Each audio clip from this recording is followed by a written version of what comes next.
Assalamualaikum warahmatullahi wabarakatuh. Waalaikumsalam warahmatullahi wabarakatuh.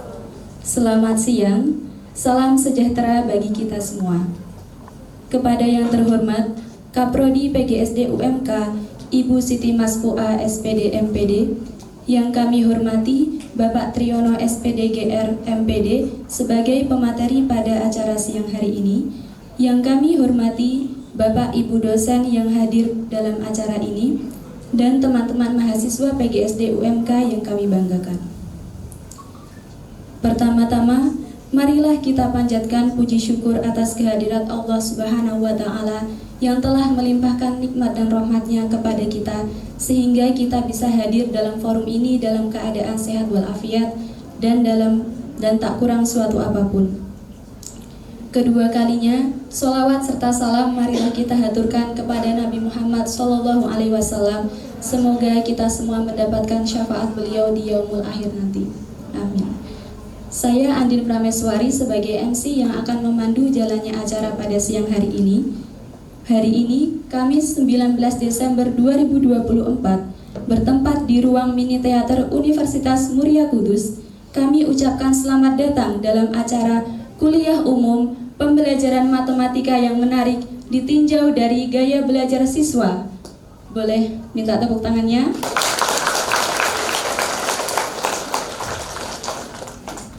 Hadirin yang berbahagia, saya akan membacakan susunan acara pada siang hari ini.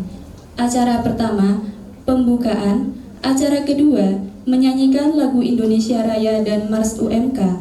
Acara ketiga, sambutan. Acara keempat, doa. Acara kelima, foto bersama. Acara keenam, penyampaian materi. Acara ketujuh, penyerahan sertifikat dan kenang-kenangan.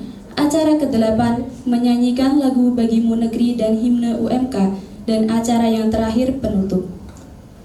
Memasuki acara yang pertama, pembukaan. Mari kita buka acara pada siang hari ini dengan berdoa menurut kepercayaan masing-masing. Semoga acara pada siang hari ini diberi kelancaran dan memberikan manfaat bagi kita semua. Mari saya pimpin, berdoa dimulai.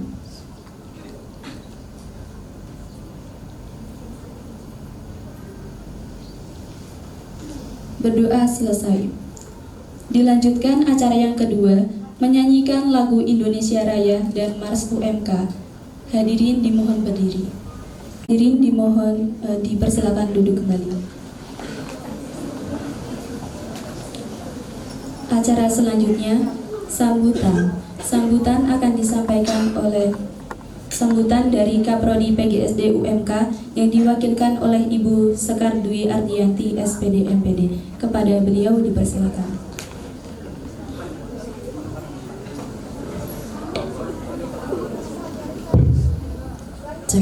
Bismillahirrahmanirrahim. Assalamualaikum warahmatullahi wabarakatuh. Waalaikumsalam warahmatullahi wabarakatuh. Yang terhormat Bapak Triyono SPD GR MPD selaku pembicara pada kegiatan kuliah umum pada hari ini. Yang saya hormati Bapak Ibu dosen yang berkenan hadir pada kegiatan kuliah umum pada pagi menjelang siang hari ini, dan rekan-rekan mahasiswa ya semester 7 yang saya banggakan.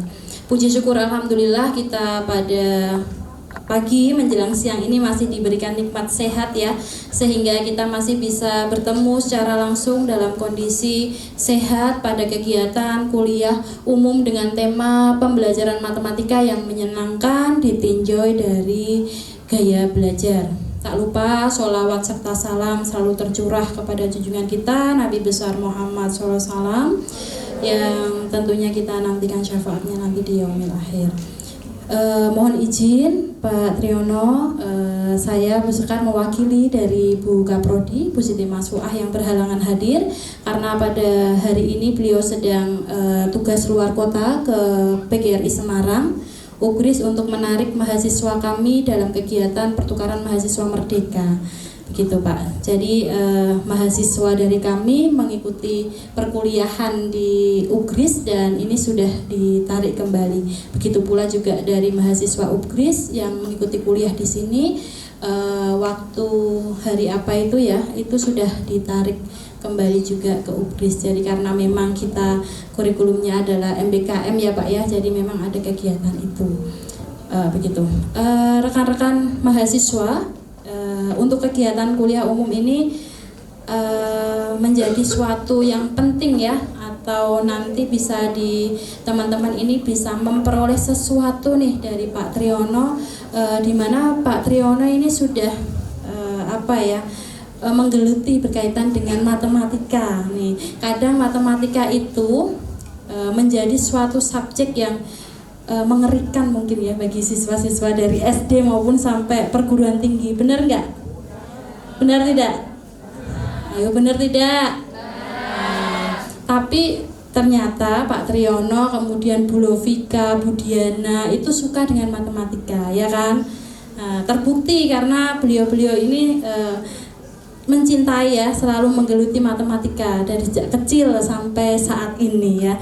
Nah, nanti rekan-rekan mahasiswa ini bisa nih mencari tahu atau mengambil pengalaman nih. Tentunya Pak Triyono sudah memiliki banyak pengalaman berkaitan dengan proses pembelajaran matematika ini yang bisa menyenangkan dari gaya belajar masing-masing peserta didik. Begitu ya. Jadi ketika nanti rekan-rekan mahasiswa ini sudah semester 7 Pak, jadi tinggal nanti skripsi dan dia bisa mengaplikasikan dalam pembelajaran langsung di sekolah dasar khususnya, apalagi anak-anak ya. Nah, nanti bisa mengaplikasikan tips-tips atau trik yang bisa disampaikan oleh Pak Triyono ini dalam membelajarkan pembelajaran matematika yang selama ini mungkin menjadi sesuatu istilahnya momok nih ya Pak ya, yang ditakuti oleh siswa dari SD sampai perguruan tinggi. Kalau sudah mendengar hitung-hitungan matematika, statistik Pak, ini kalau mahasiswa takut, penelitiannya apa? Kuali aja Bu, kenapa tidak kuanti gitu? Saya takut Bu, saya nggak bisa hitung-hitungan. Nah, Pak Triyono ini ahlinya statistik ya, nanti bisa mencari tahu juga ya begitu.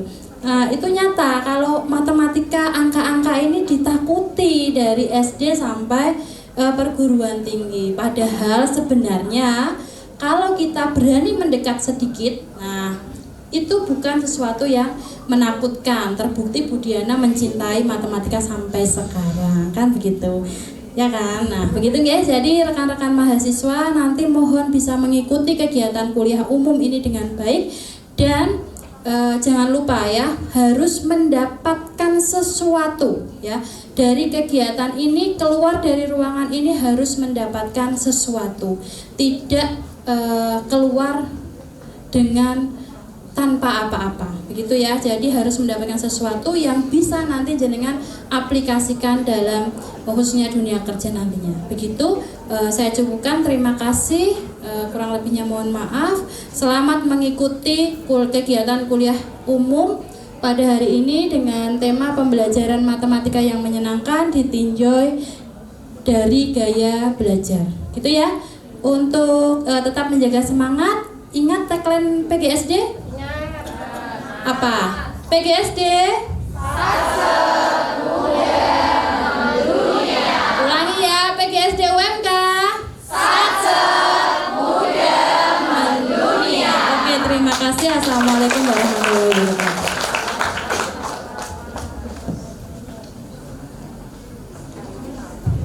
Terima kasih atas sambutan yang disampaikan. Acara keempat, doa. Doa akan dipimpin oleh Bapak Dr. Hamdun SPD MPD. Kepada beliau dipersilakan. Assalamualaikum warahmatullahi wabarakatuh. Bapak, Ibu, teman-teman mahasiswa semester 7 yang dimuliakan oleh Allah, mari kita sejenak menadahkan kedua tangan seraya berdoa kepada Allah Subhanahu wa taala dengan harapan acara demi acara ini bisa berjalan lancar. Dan kami mohon izin untuk menyampaikan doa dengan keyakinan kami. Bagi yang beragama Islam mohon nanti untuk bisa mengikuti, non-muslim menyesuaikan. A'udzubillahi minasyaitonirrajim. Bismillahirrahmanirrahim. Alhamdulillahi rahmatal lil alamin. Assalatu wassalamu ala asrofil anbiya wal mursalin wa ala alihi wa ashabihi wa dzurriyyatihi wa alaina ajmain. Allahumma ya Allah, ya Tuhan kami, dengan mengucapkan puji serta syukur kehadirat-Mu hingga tiada henti-hentinya kami memuji kebesaran dan keagungan-Mu atas segala rahmat karunia-Mu yang telah Engkau limpahkan kepada kami pada hari ini. Dengan penuh keakraban dan bahagia kami hadir di sini, kiranya Engkau memberikan barokah dan ridho-Mu dalam acara kuliah umum dengan tema pembelajaran matematika yang menarik ditinjau dari belajar siswa yang kami laksanakan ini. Ya Allah, ya Muhaimin, ya Salam, ya Tuhan kami, kuliah umum kali ini sangat besar sekali arti dan maknanya bagi kami, terutama menjalin hubungan silaturahim antar sesama manusia, makhluk terbaik yang telah Engkau ciptakan dari semua makhluk ciptaan-Mu ya Rabb. Engkau hadirkan kami di sini tidak lain hanyalah untuk sekaligus meningkatkan kompetensi kami di bidang pendidikan. Untuk itu ya Allah, tanamkan sifat rahman dan rahim-Mu kepada kami agar kami mendapatkan ilmu yang bermanfaat pada hari ini. Allahumma ya Kudus ya Salam, ya Allah penentu masa depan. Masa depan adalah milik generasi penerus kami. Jadikan kami sebagai generasi yang beriman dan bertakwa, hormat kepada orang tua dan para pendahulu, generasi yang berkualitas agar dapat membawa bangsa dan negara ini ke tingkat kemajuan yang kami cita-citakan. Tiada harapan dan dambaan kami melainkan mengharap barokah dan ridho-Mu selalu menyertai kami. Allahumma ya Allah, ya Azril Azim, ya Tuhan kami, dengan dilaksanakan kuliah umum ini, kiranya ya Allah, Engkau dapat melimpahkan pengetahuan dan kekuatan kepada kami, dan Engkau membedakan pada perdamaian, persatuan yang kokoh di antara kami terjalin dengan baik dan utuh. Rabbana atina fid dunya hasanah wa fil akhirati hasanah wa qina adzabannar. Subhanaka rabbika rabbil izzati amma yasifun wa salamun ala mursalin walhamdulillahi rabbil alamin. Assalamualaikum warahmatullahi wabarakatuh.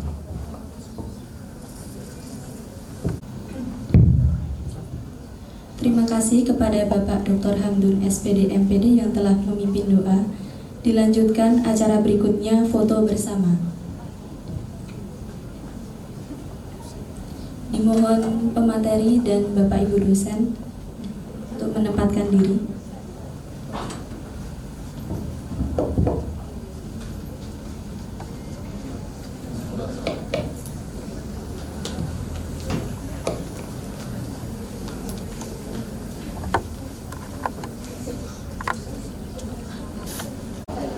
Dilanjutkan acara berikutnya, penyampaian materi. Untuk sesi penyampaian materi ini akan dipandu oleh moderator Ibu Lovika Ardana Riswari SPD MPD.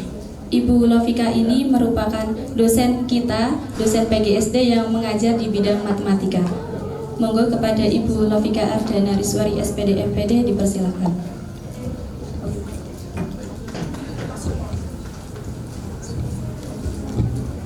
Cek. Oke, baik, terima kasih Mbak Antin ya selaku MC. Izin berdiri ya Pak. Oke. Assalamualaikum warahmatullahi wabarakatuh. Waalaikumsalam warahmatullahi wabarakatuh. Selamat pagi. Semangatnya. Oke. Sebelumnya yang pertama izinkan saya menyapa narasumber kita hari ini ya, yaitu Pak Triyono. Beliau ini dari Boyolali ya. Beliau setiap harinya mengajar di SMK Bhinneka Karya 2 Boyolali ya. Beliau ini sebagai praktisi ya. Jadi besok kalau teman-teman ini kan mau lulus ya. Nah, besok kalau sudah lulus bisa ikut program praktisi. Jadi kalau jadi guru itu bisa mengajar mahasiswa Nah ini beliau Pak Tri dulu tuh praktisi saya di semester kemarin, semester 4 ya, tidak diajar ini ya teman-teman ini. Nah oke. Dan tidak lupa saya sapa teman-teman dosen dari PGSD UMK. Tadi ada Bu Sekar, ada Pak Hamdun, dan ini ada Bu Diana ya. Mana suaranya buat dosen-dosen UMK? Kok dulu ya Allah ya. Oke, jadi selain dosen-dosen ini saya juga mau menyapa ya teman-teman angkatan 2021 pejuang toga, mana suaranya? Oke, masih semangat ya pejuang toga ya. Oke, tahun depan lulus ya. Nah, oke, ini saya lihat belum semuanya masuk ya ini kayaknya. Ya enggak, coba kelas A sampai kelas H. Nah. Oke, nanti hari ini saya dan Pak Tri ya, saya mendampingi Pak Tri, nanti saya sebagai moderator akan mendampingi acara kita seharian ya. Seharian loh ya. Nah, jangan sampai ada yang keluar sebelum selesai seperti itu. Nanti harapannya teman-teman bisa mengambil sisi positif atau kegiatan kita hari ini ya, karena nanti setelah lulus kalau pengen jadi guru itu nanti harus memahami karakteristik siswanya ya. Jadi tidak semua siswa itu diberikan perlakuan yang sama, tidak bisa. Jadi nanti dipilah-pilih gaya belajarnya, apakah dia auditori, kinestetik atau yang mana ya, nanti akan dijelaskan lebih lanjut oleh narasumber kita. Oke, sebelum memasuki materi, saya akan membacakan sedikit tentang CV beliau. Boleh ditayangkan, Mas?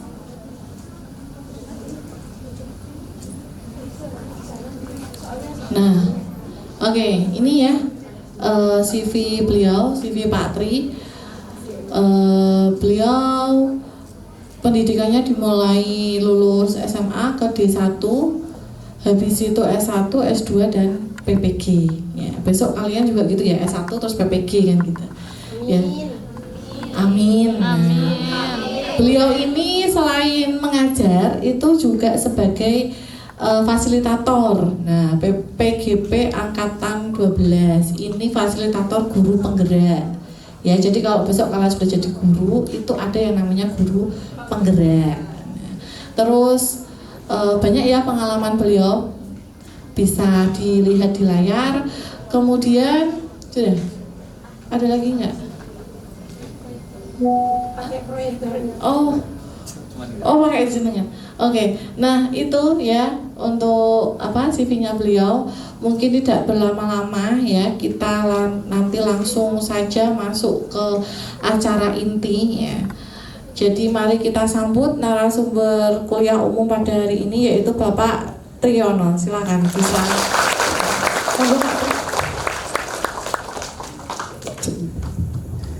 Ya, bismillahirrahmanirrahim. Assalamualaikum warahmatullahi wabarakatuh. Waalaikumsalam warahmatullahi wabarakatuh. Para mahasiswa sekalian yang berbahagia, Bapak Ibu dosen yang kami hormati, pada kesempatan hari ini saya ucapkan banyak terima kasih kepada UMK yang telah memberikan kesempatan saya untuk sharing. Jadi saya hanya akan cerita beberapa hal yang sudah kami alami, terus beberapa praktek yang sudah kami lakukan, dan coba kami kaitkan dengan apa yang sudah kita lakukan di situ. Oke, namun sebelumnya kita, karena matematika selalu diawali dengan soal gitu ya. Oke, teman-teman sudah ngantuk belum ya ini? Sudah. Belum mulai sudah ngantuk. Oke, mungkin sesekali saya minta teman-teman coba ikuti perintah saya ya. Gini, kalau saya bilang perintah diikuti dengan kata Pak Tri, nanti silahkan diikuti. Tapi kalau tidak, silahkan diam saja. Bisa diterima instruksinya? Oke. Silahkan angkat tangannya. Satu. Ayo diangkat tangan. Diangkat tangan ke atas. Ya, yang saya sebelah kiri. Oke. Dua tangannya diangkat. Kata Pak Tri silakan tepuk tangan. Nah. Oke, nah berarti sudah minimal kembali utuh dulu. Coba sekali lagi, tepuk 1. Nah, kata Pak Tri tepuk 2, tepuk 3. Nah ternyata apa ya, teman-teman jiwanya belum di sini semua. Nah tapi sebelumnya barangkali ini ada sebuah tampilan yang apa ya, yang cukup menarik. Jadi itu ada seorang petani mendapat laporan dari burung yang terbang itu melihat ada 32 kepala di bawahnya, ada kepala ayam dan kepala kambing dihitung dari atas. Coba bisa membayangkan ya. Nah, terus itu tapi kucing itu melihat dari bawah, kakinya ada 94 kaki. Nah, kira-kira pertanyaannya berapa jumlah ayam dan berapa jumlah kambing yang dimiliki Pak Tani? Coba. Saya pinjem mic-nya 1 bisa? Oh ini. Oke. Kira-kira bagaimana? 1 menit bisa ya? Coba ini siapa ya? Yang dekat ini saja lah. Kira-kira kalau melihat soal seperti itu yang di benak pikiran teman-teman apa? Silahkan yang berani siapa? Atau mic-nya saya lempar, yang mau nangkap nanti dijawab ya. Tapi nggak ada yang nangkap pasti nanti. Oke, silahkan coba dipikirkan itu. Nah coba, banyak yang pojok itu biasanya pinter-pinter. Silahkan. Yang dipikirkan apa kira-kira? Yang dipikirkan ketika melihat soal itu. Salah tidak diapa-apakan. Silakan. Yang dipikirkan bingung atau apa? Bingungnya bagaimana kalau bingung? Bingung itu proses komputer namanya loading berarti. Itu sudah ada proses pemikiran, tinggal ketemu jalan keluarnya. Silakan bagaimana kira-kira? Di dalam benak pikirannya apa kira-kira?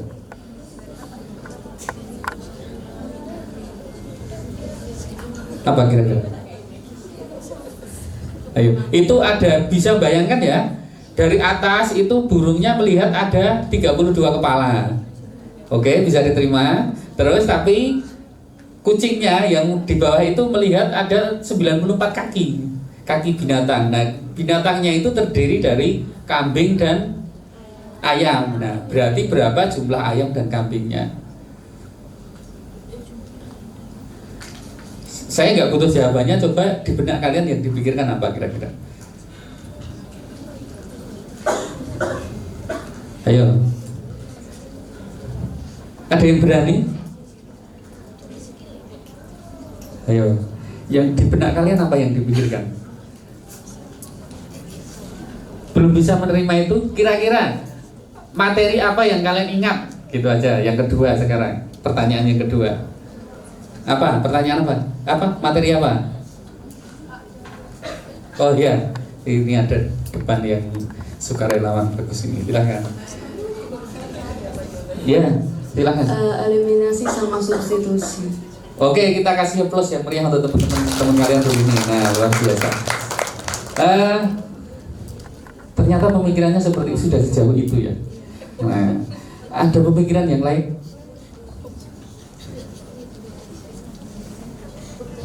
Nah itu ternyata ini salah satunya yang menghambat dari teman-teman sendiri sudah mempersulit hidup kalian ketika mempelajari matematika. Karena belum cuma melihat soal itu aja, kalian sudah teringat eliminasi, substitusi, terus metode campuran, terus apalagi. Nah itu sebenarnya apa ya, sejenis sekat-sekat yang kalian hadapi. Nah sekarang coba pikirkan itu, kakinya ada berapa itu? 9. Kakinya ada berapa? 94. Hewan itu normalnya kakinya berapa? Yang ayam dulu, ayam 2, terus 2. Berarti kalau dibagi 2 ada berapa itu? Kepalanya ada berapa? 32. Berarti kalau kakinya kan sudah dipasangkan 2 di kepala tadi. Sisanya berapa? Kalau 32 kan dipasangkan di 32 kepala, itu normalnya punya 2 kaki dulu. Iya toh? Ya, berarti sudah berkurang berapa itu? 60. Berarti 60 sisanya ada berapa pasang? 30 ini kalau kaki kambing 1 atau 2? 4, berarti kurang berapa? 2 ya, 2. Berarti yang 2 tadi 32 ditambah 22 sampai habis, berarti nanti akan ketemu jumlah apa? Mana yang berkaki 4 itu berarti adalah kambing, yang berkaki 2 ayam. Butuh eliminasi? Tidak. Butuh substitusi? Tidak. Butuh variabel? Tidak. Nah, jadi ini salah satu pemikiran, jangan sampai kalian berpikir terlalu jauh dulu. Ini yang saya tanya, kebetulan mahasiswa S1 Prodi PGSD sudah mendapatkan materi eliminasi, substitusi, variabel itu apa. Tapi ketika itu nanti ditanyakan ke teman yang lain, barangkali akan kesulitan. Sehingga coba berapa? Ayamnya berapa? 20? Tenane. 17. Nah, ayamnya 17. Terus kambingnya ada 15. Nah, seperti itu. Yang kedua, ini baru pengantar dulu. Coba sekarang ini saya punya urutan parkir, kendaraan parkir di situ. Berapa nomor, di nomor berapakah mobil ini diparkirkan? Berapa? 87. Tahunya dari mana kira-kira? Urutan angkanya. Oke, nah ini kalau ini berarti sudah sedikit bisa diterima. Nah, artinya ini hanya posisinya yang dibalik. Nah, begitu. Oke, nah ini salah satu sedikit permainan di matematika, barangkali nanti bisa teman-teman lanjutkan ke yang lain. Oke, saya kembali ke jalan yang benar dulu.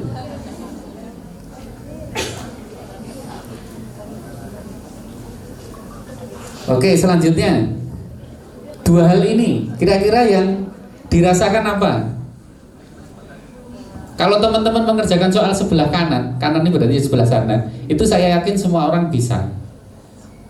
Iya ya, karena itu jelas angkanya. Tapi ketika diminta untuk mengerjakan yang sebelah kiri, nah barangkali agak sedikit kesulitan.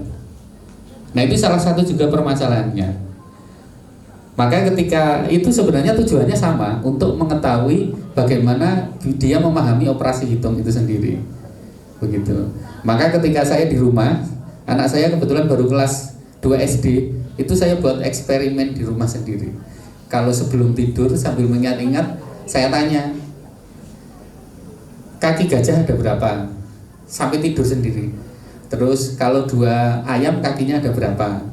Kan otomatis sebenarnya mereka kan menghitung sendiri gitu. Kalau 3 ayam berapa? Kalau ada 1 ayam sama 1 sapi, jumlah kakinya berapa? Nah gitu. Itu saya latih anak saya sebelum tidur, saya tanya seperti itu. Bahkan saya sudah mulai beberapa waktu yang lalu itu, ayam bertelur atau beranak. Kalian tahu ya? Kalau bertelur beranak bedanya apa? Kalau hewan bertelur dan beranak bedanya apa? Hah? Apa? Kalau beranak menyusui, kalau yang bertelur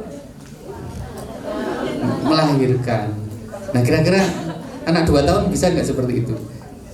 Nah, ini saya coba menerapkan hanya kalau kamu bisa jewer kupingi, itu berarti artinya yang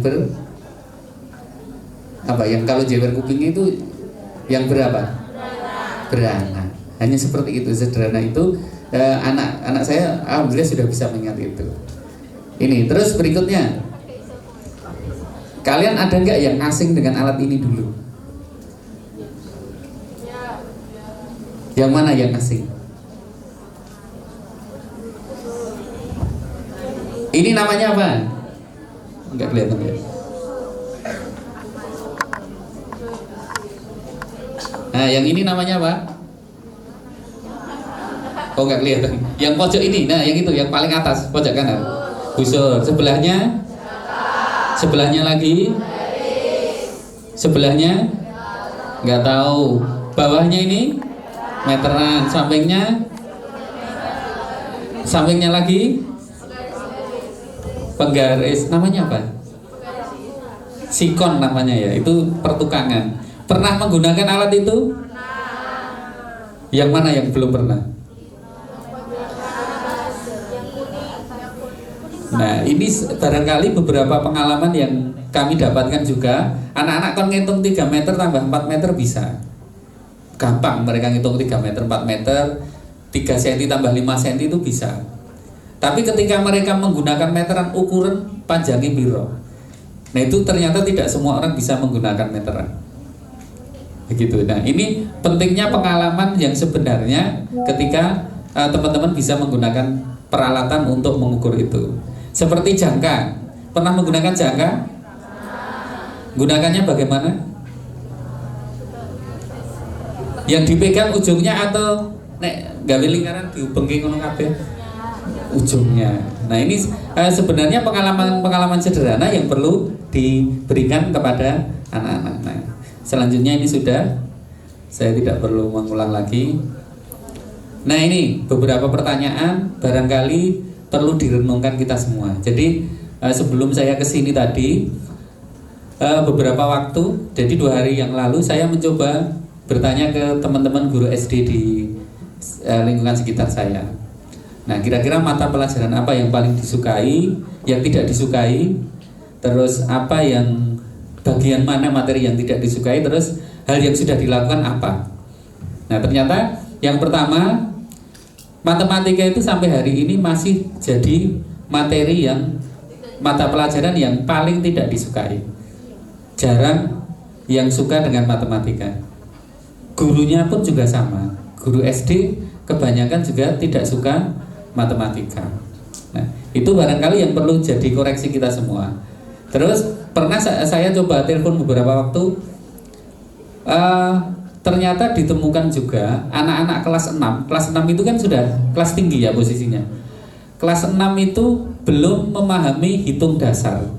Hitung dasar itu satu, yang terutama yang perkalian. Kalau penjumlahan dan pengurangan sudah tidak ada permasalahan. Tapi ketika itu terkait sama perkalian, itu perkalian 1 kali 1 sampai 10 kali 10 masih banyak kesulitan di sana. Jadi dari hal itu maka itu menjadi PR dari guru-guru kelas 6.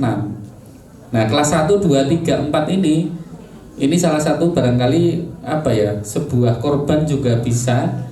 Tapi karena ada sesuatu yang belum tuntas di kelas 1, dipaksakan naik kelas 2 sampai dengan kelas 6, akhirnya guru-guru kelas 6 ketika mau ujian itu PR-nya adalah membenahi konsep-konsep dasar itu. Yang dilakukan di teman-teman SMA juga sama. Nah, artinya ketika besok teman-teman mengajar di SD, itu kata kuncinya mohon untuk diperkuat lagi terkait bagaimana kemampuan numerasi ataupun menghitung anak-anak itu. Jadi hitung dasar saja masih mengalami kesulitan. Beberapa waktu yang lalu di SMP juga sama. Permasalahan Bapak Ibu guru yang curhat itu tidak bisa membaca juga sama, masih banyak. Dan itu butuh perlakuan khusus. Nah, ini yang perlu kita pahami bersama. Oke, hari ini kita coba diskusi terkait bagaimana pembelajaran matematika saat ini. Terus yang kedua, permasalahan apa yang muncul dalam pembelajaran matematika. Terus mengapa pembelajaran matematika itu harus menarik. Terus nanti sedikit saya cerita bagaimana hal yang sudah saya lakukan ketika saya mengajar matematika di kelas saya. Oke, saya lanjutkan ini. Nah, ini obrolan omong kosong sebenarnya. Jadi saya minta teman saya untuk menjawab sebuah pertanyaan yang saya lakukan. Saya cuma ada kecurigaan apakah matematika itu memang masih ditakuti. Nah, ini saya minta, bahasanya pun ini juga bahasa obrolan, bukan bahasa resmi ya. Ini riset kecil-kecilan sebenarnya. Nah, ini salah satu jawabannya. Jawaban yang pertama. Ini awalnya guru ini menyatakan semua mata pelajaran sulit. Jadi tidak ada mata pelajaran yang mudah. Terus yang berikutnya, namun setelah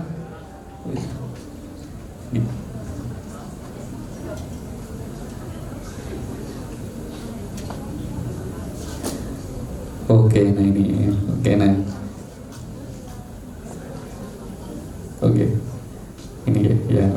Ini.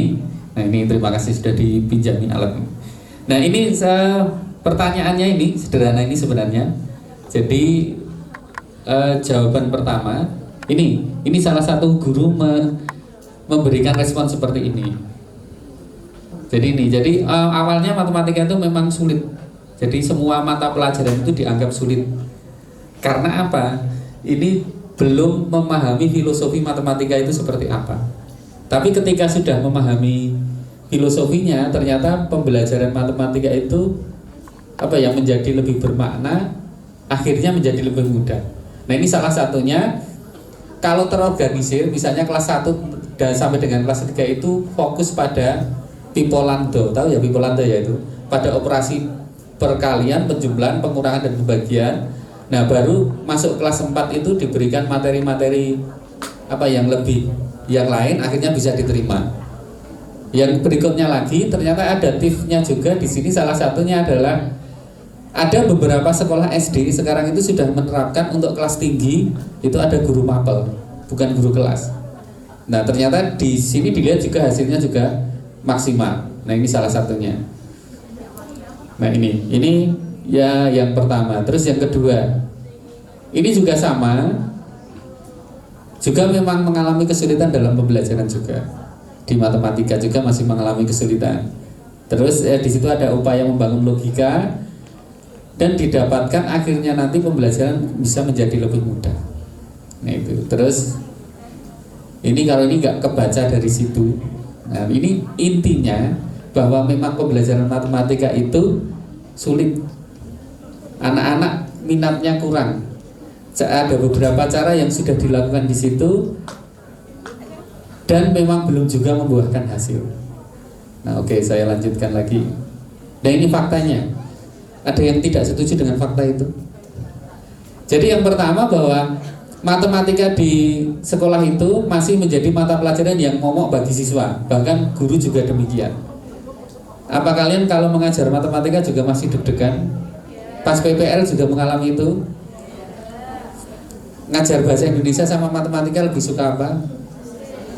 Bahasa Indonesia. Nah, kenapa kira-kira kok seperti itu? Karena matematika? Nah, itu masalahnya. Satu, nanti jadi dari guru kita lihat nanti. Terus yang kedua, pada kelas tinggi terutama di SD masih ditemukan siswa yang mengalami kesulitan hitung dasar. Jadi matematika itu hafalan diperlukan, jangan sampai tidak diperlukan. Hafalan untuk terutama hitung-hitungan itu masih diperlukan. Misalnya, makanya 1 kali 1 sampai 10 kali 10 mohon itu dicek benar-benar. Di kelas 1, 2, 3 bisa dicek benar-benar. Caranya bagaimana? Untuk memberikan penguatan itu ada banyak cara. Salah satunya teman kami yang sudah lakukan itu setiap pulang sekolah, menjelang pulang sekolah, itu mereka diberikan pertanyaan secara random atau acak. Yang bisa jawab pertanyaan duluan itu yang benar nanti bisa pulang. Nah, yang dilakukan seperti itu. Itu sebenarnya penguatan-penguatan sederhana yang dilakukan. Nah, itu. Atau dengan cara lain juga bisa. Terus yang kedua, yang ketiga, dalam pembelajaran matematika harus disesuaikan dengan kondisi anak di lapangan. Sekali lagi, kalian mengajarkan anak itu jangan memikirkan kondisi kalian. Bayangkan kalian itu di posisi anak itu. Sepanjang kalian mengajar, membayangkan anak itu sama seperti kalian sendiri, maka tidak akan bisa berhasil. Kalau kalian sudah bisa membaca, ada anak yang tidak bisa membaca, ada anak yang tidak kenal angka, kalian sudah kenal angka. Nah, kondisi-kondisi seperti itu harus kalian pahami dengan benar-benar. Nah, itu. Terus berikutnya, yang keempat, matematika adalah ilmu yang sangat sukar. Setuju ya ini ya? Enggak setuju? 5 kali 5 berapa? Berapa? 25 atau 55? 25. 10 kali 2? 20. Oke. Nah, itu sebuah pertanyaan yang sederhana. Terus matematika adalah kumpulan angka dan rumus. Apa ya seperti itu juga? Karena yang dilihat hanya kulit luarnya saja. Jadi matematika bisa digunakan untuk permainan juga. Terus matematika selalu ada berhubungan dengan kecepatan menghitung. Jadi matematika itu intinya guru menghitung tok. Sebenarnya tidak. Nah, jadi matematika itu kalau kalian mempelajari terkait sama di SMA, misalnya kalian dapat menentukan nilai variabel 2x plus 5 sama dengan 10. Kalian diminta mencari x-nya, yang kalian lakukan apa di situ? Nah, tentunya kalian akan menyelesaikan persamaan itu, ya dah. Terus dengan pindah ruas, dengan dibagi apa. Nah, sebenarnya di situ ada nilai-nilai yang bisa diberikan. Ya, yang pertama ketika 2x plus 5 sama dengan 10, sebenarnya itu tidak pindah ruas ya. Sebenarnya itu tidak pindah ruas, tapi menggunakan sifat persamaan bahwa ketika persamaan itu ditambahkan dengan sesuatu yang sama, itu hasilnya tetap sama. Makanya sebelah kiri dikurangi 5, sebelah kanan juga harus dikurangi 5. Nah, maka dengan bahasa yang mudah diberikan bahwa itu pindah ruas. Kalau pindah ruas resikonya apa? Berubah tanda. Kalau negatif jadi positif, kalau positif jadi negatif. Kalau di kanan dikalikan, maka di kanan sana juga harus dikalikan. Nah, itu kondisi-kondisi seperti harus penjenengan harus apa ya? Teman-teman kalian kasih tahu ke anak-anak biar mereka melatih logikanya di situ. Karena sekali lagi bahwa matematika itu melatih anak-anak untuk berpikir secara rasional. Jadi tidak bisa sembarangan. Jadi semua yang ditulis di situ itu harus bisa dipertanggungjawabkan. Jadi kalau itu jawabannya salah kan, biasanya kalian diminta tolong dikoreksi tahapannya, ada yang keliru atau enggak. Nah, kalau keliru berarti itu perlu dibenahi. Nah, itu yang dimaksud dengan apa ya? Fungsi dari matematika di situ. Terus matematika adalah ilmu abstrak yang tidak ada. Nah, jadi ini juga persepsi yang salah. Karena kalian didapatkan bahwa materi yang kalian dapatkan itu sudah materi yang abstrak. Tidak dimulai dari sesuatu yang dekat dengan kalian dulu. Terus yang berikutnya lagi itu yang terakhir adalah matematika adalah ilmu yang membosankan dan tidak kreatif. Benar ya? Benar juga ini. Nah, berarti ini mencerminkan kalian juga. Oke. Berikutnya. Nah, ini kita lihat gaya belajar. Sedikit terkait kita lihat gaya belajar di sini. Nah, jadi apa itu gaya belajar? Gaya belajar itu bisa dikatakan adalah kecenderungan seseorang untuk memahami informasi yang diberikan orang lain, bagaimana caranya. Jadi kalau di situ misalnya anak-anak yang sementara kita pahami ada 3 ini. Jadi ada visual, ada auditory, dan ada kinestetik. Nanti bisa kombinasi di situ, bisa ada. Nah, dari situ maka nanti kita akan lihat yang ciri-cirinya seperti apa. Nah, kita lihat dari sini. Ada yang gaya belajar auditory, ada 14 ciri di situ. Silakan bisa dipahami satu-satu. Tapi intinya auditory itu anak-anak yang suka belajar dengan cara mendengar. Jadi mendengarkan. Itu. Nah, ini cirinya ada cukup banyak, ada 14 ciri. Nanti bisa dikaji lebih lanjut di situ. Terus berikutnya gaya belajar visual. Visual saja itu berarti sudah terkait sama infografis. Jadi anak-anak yang suka melihat sesuatu yang jelas, cirinya juga sudah ada di situ. Ada rapi dan teratur, terus berbicara dengan cepat, dan seterusnya sampai ada 19 ciri itu. Itu kalian bisa pahami lebih lanjut. Nah, terus yang berikutnya ada kinestetik. Jadi ini yang anak-anak yang apa ya, yang belajar suka lari ke sana kemari, tidak bisa duduk dengan tenang. Dia sudah lebih suka dengan gerakan memahaminya. Nah, itu bisa masuk dalam kategori ini. Nah, ini sekarang bagaimana seharusnya kita. Nah, ini ketika melihat anak-anak berbeda, kan tadi sudah disampaikan, anak-anak itu tidak sama, berbeda, maka apa yang kita lakukan? Nah, kembali ini sudah digaungkan sudah cukup lama oleh Bapak Pendidikan kita. Ini juga yang baru di tren-tren dibicarakan akhir-akhir ini di program pendidikan guru penggerak. Sudah banyak disampaikan oleh teman-teman bahwa guru itu kita bisa ibaratkan kita itu seorang petani. Jadi kita itu seorang petani. Jadi tugas kita itu bukan membuat, tapi hanya merawat, gitu loh. Jadi merawat, karena di situ bahwa ada filosofi petani, anak itu diibaratkan bibit tanaman di situ, bibit tanaman di situ. Maka ketika mereka tumbuh, ya akan sesuai kodratnya bibitnya itu. Kalau itu bibit padi, ya nanti juga akan jadi padi, tidak akan pernah akan menjadi jagung. Tidak akan pernah menjadi ketela, juga tidak pernah. Jadi ya itu kodrat kita hanya memaksimalkan apa yang mereka miliki. Jadi tugas kita ya kalau itu petani, ibaratnya kalau mereka anak-anak itu diibaratkan seorang bibit padi, maka tugas kita hanya menyiangi. Kalau ada rumput juga dicabut. Kalau mereka butuh air, ya airnya seberapa. Nah kita maksimalkan di situ. Tugas kita hanya itu, bukan membuat menjadi di luar kemampuan anak-anak itu. Jadi itu. Sampai sini bisa diterima ya. Jadi tugas kita itu hanya merawat dan memaksimalkan anak-anak berkembang sesuai dengan kapasitas mereka. Kita tidak bisa memaksa untuk, apalagi keinginan kalian tidak bisa. Karena mereka sudah punya kodrat sendiri untuk tumbuh. Maka di sini muncullah anak-anak kalau tidak bisa matematika terlalu jauh, maka kalian tidak akan marah-marah ketika mengajar matematika. Ada anak yang tidak bisa seni budaya, tidak bisa nyanyi, kalian tidak akan pernah marah-marah ketika memahami kondisi ini. Tugas kalian, ini ternyata anak-anak bisa matematika, ya sudah dioptimalkan di matematikanya. Anak ini tidak bisa, dia bisa di seni, bisa nyanyi, nyanyinya bagus, ya sudah kita beri kesempatan untuk itu.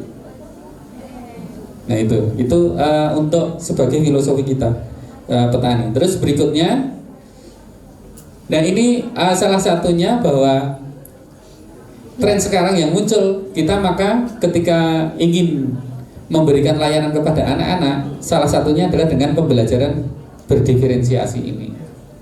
Apa itu pembelajaran berdiferensiasi? Di situ sudah dijelaskan, merupakan pembelajaran yang dikembangkan untuk merespon kebutuhan murid.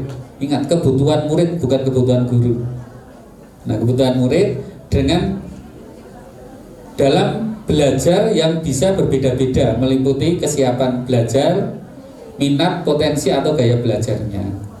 Ini yang dilakukan. Jadi kalau kalian mengajar, maka kalian lihat dulu tahapannya seperti apa. Nanti akan saya tunjukkan bagaimana ketika kita persiapan mengajar seperti apa yang harus kita lakukan dulu. Nah, maka harus tahu situasi dulu itu. Terus berikutnya, ini terkait sama strategi pembelajaran berdiferensiasi. Jadi berdiferensiasi itu ada 4. Ada diferensiasi konten. Jadi mengajar itu jangan hanya satu bahan ajar saja. Misalnya buku sak kelas 3 buku KB. Kan tadi ada audio, ada visual, sama kinestetik. Jadi kan harus menyiapkan tiga hal ini.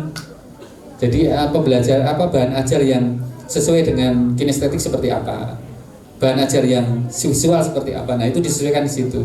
Terus yang kedua ada diferensiasi produk.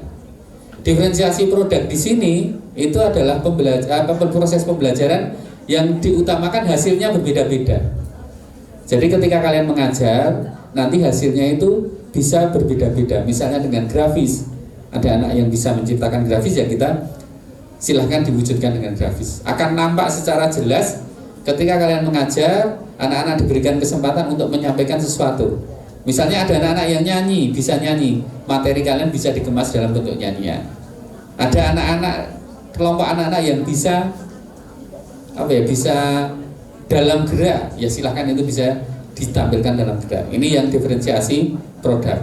Terus ada diferensiasi proses. Kalau ini prosesnya yang berbeda-beda. Ada kegiatan yang diskusi, ada yang anak-anak yang bisa mampu dengan belajar dengan selain diskusi juga ada, dengan memanfaatkan bahan ajar LKPD yang ada, itu juga bisa seperti itu. Terus ada diferensiasi lingkungan. Kalau diferensiasi lingkungan di sini, anak-anak belajar di tempat-tempat yang berbeda.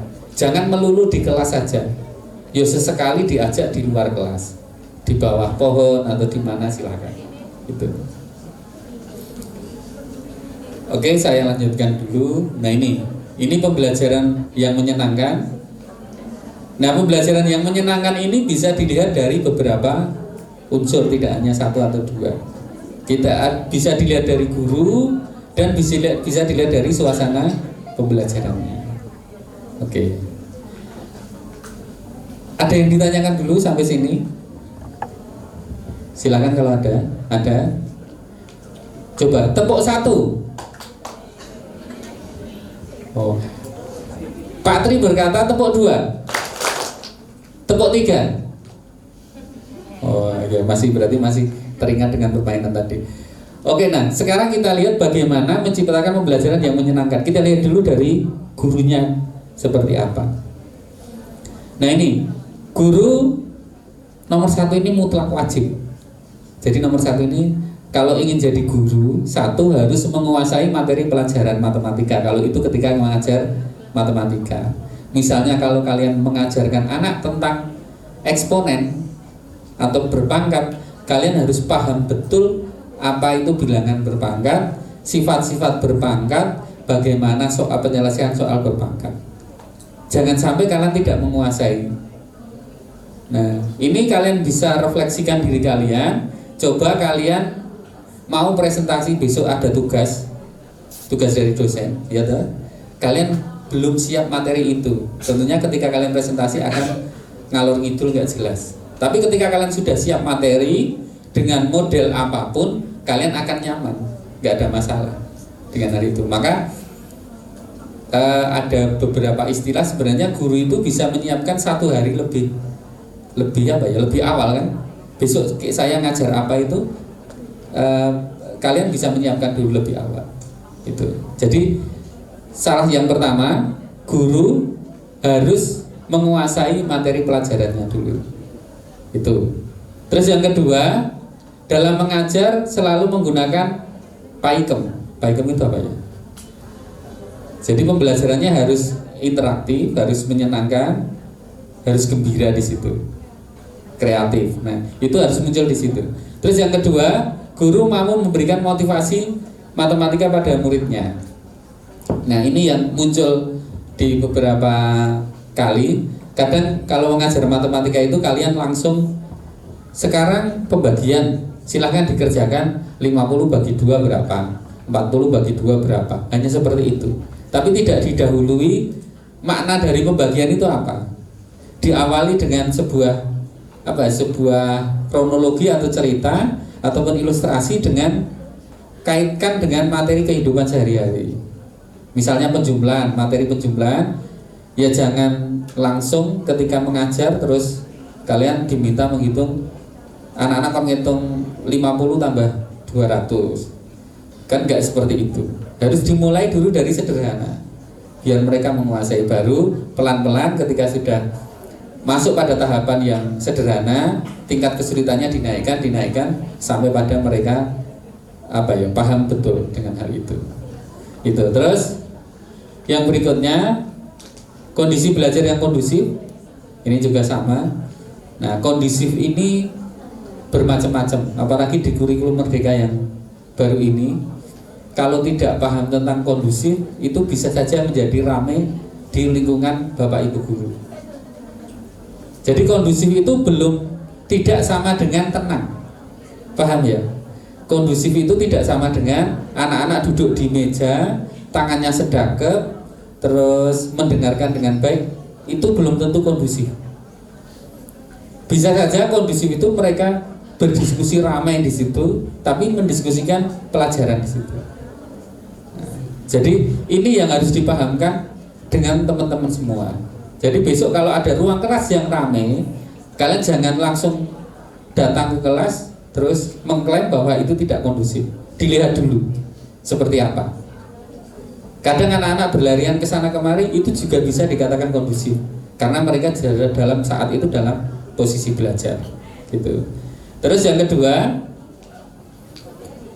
menjadi guru yang humoris. Humoris itu bisa berarti lucu ya. Guru-guru sekarang harus tidak boleh serius. Guru matematika itu sejak dulu terkenal dengan wis gurune galak, materine angel, terus apa lagi ya, pokoknya serba nggak enakan. Nah, menyeramkan gitu kan, jam matematika gitu, apalagi jam awan wis itu nggak bisa apa ya, sudah nggak bisa konsentrasi. Nek jam pagi itu do kayak warek ngantuk, nek jam awan do luwe kekeselan ngantuk juga. Itu pembelajaran matematika di situ. Terus berikutnya menyelengi itu menyimpan. Jadi selalu belajar bagaimana membuat game dari berhitung matematika. Sekarang game kan banyak ya. Kalian bisa apa ya? HP kan sekarang semua anak bisa ya. Dari anak TK, SD, SMP itu bisa.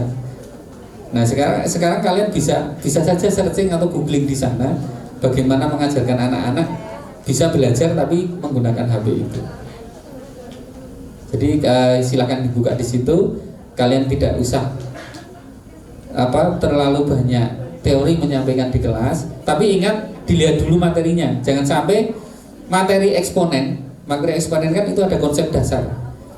Eksponen itu artinya apa, terus definisinya apa. Itu jangan sampai diminta anak-anak mencari sendiri. Kalau itu berupa penguatan, itu kalian bisa menggunakan alat bantu. Misalnya dicari di internet, websitenya ada, terus mereka disuruh mencari sendiri, mengerjakan tugas di situ, dikoreksi dari sistem sendiri. Jika salah seperti apa, benar seperti apa, di situ sudah jelas. Nah, terus memberikan hak dan kebutuhan muridnya. Nah, yang ke-8 ini agak saya tebalkan karena ini belum semua orang mampu seperti itu. Belum semua orang mampu ke sana. Jadi yang untuk kolaborasi dan meminta masukan ke teman yang lain. Jadi ketika mengajar, PPL kemarin sudah seperti itu.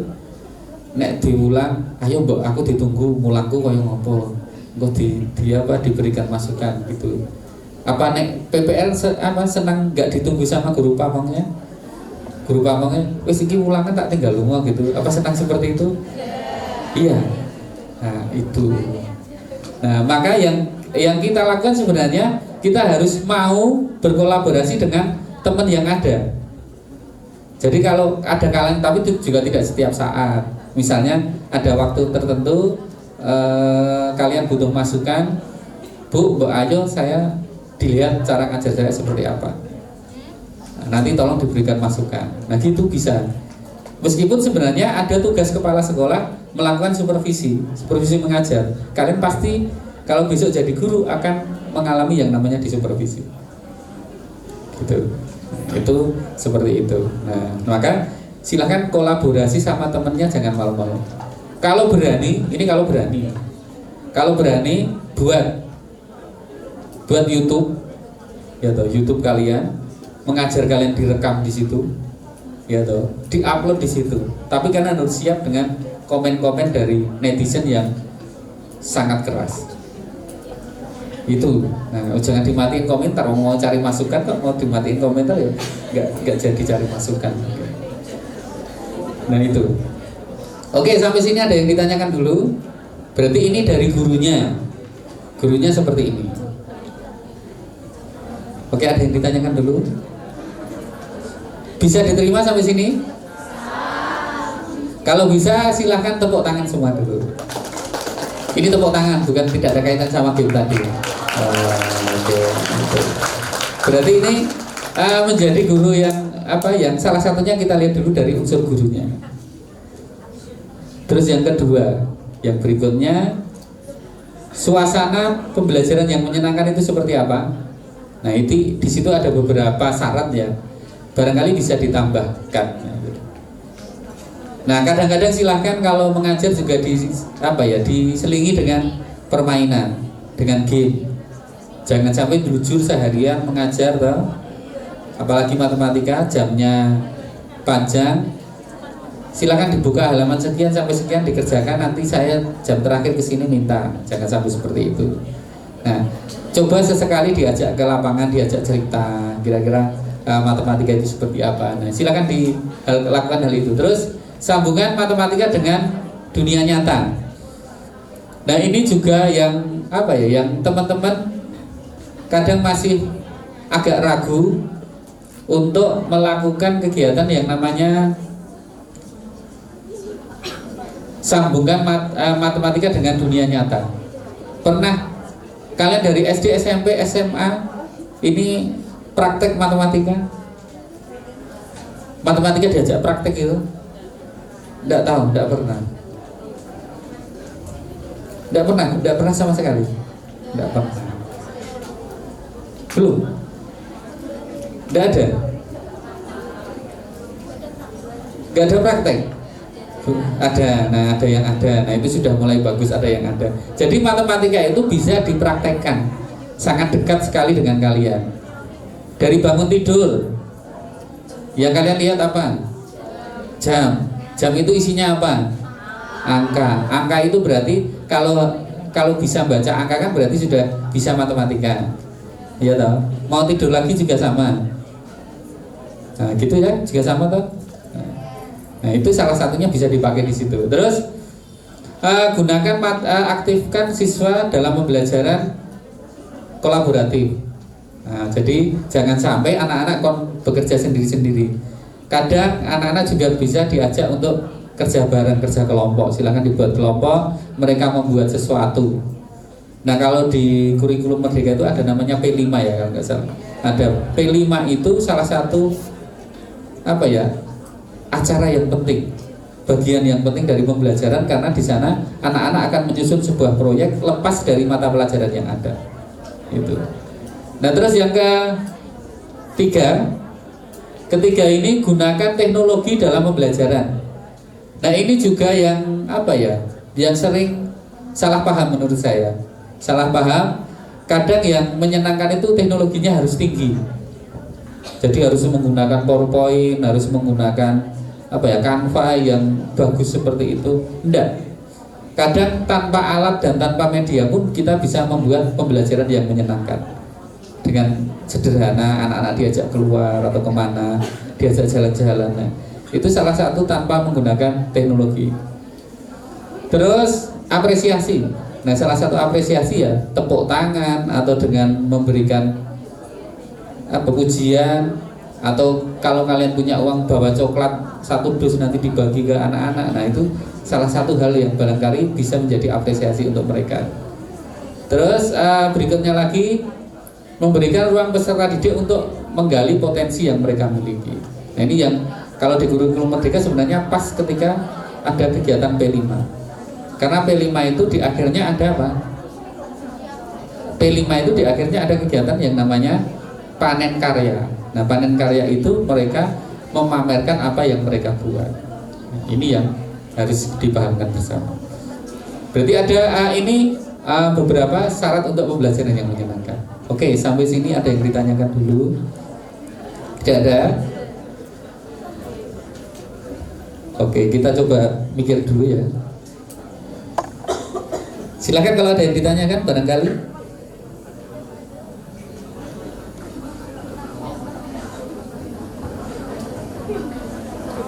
Kelihatannya saya masih menyimpan tebak gambar ya.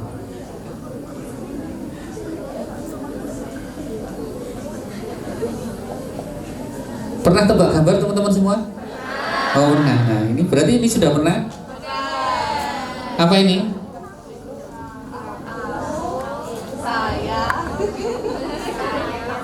Apa ini yang sebelah sini? Hah? Aku sayang ayah. Coba benar atau tidak ya? Nah yang sebelah sana? Tantangan seru. Oh ternyata sudah semua. Yang ini?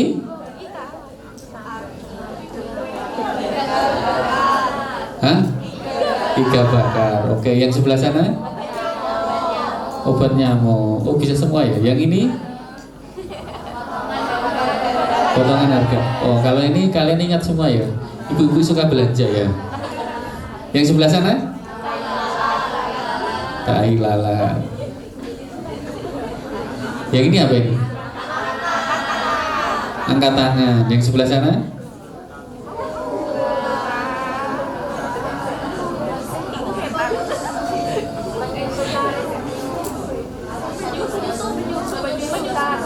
Penyusutan apa?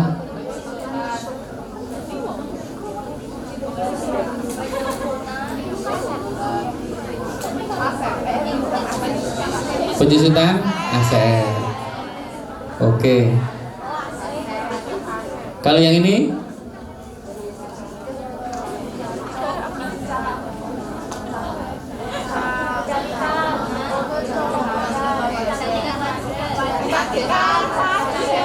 Apa?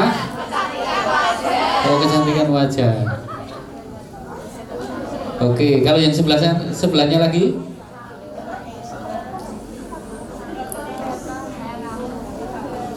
Yang ini ya? Apa?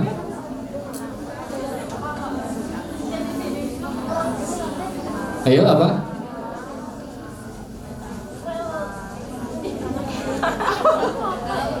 Ayo apa? Relokasi narapidana. Bisa ya? Ini relnya. Oh gitu, oke. Nah, sekarang kalau ini masih lagi apa ini?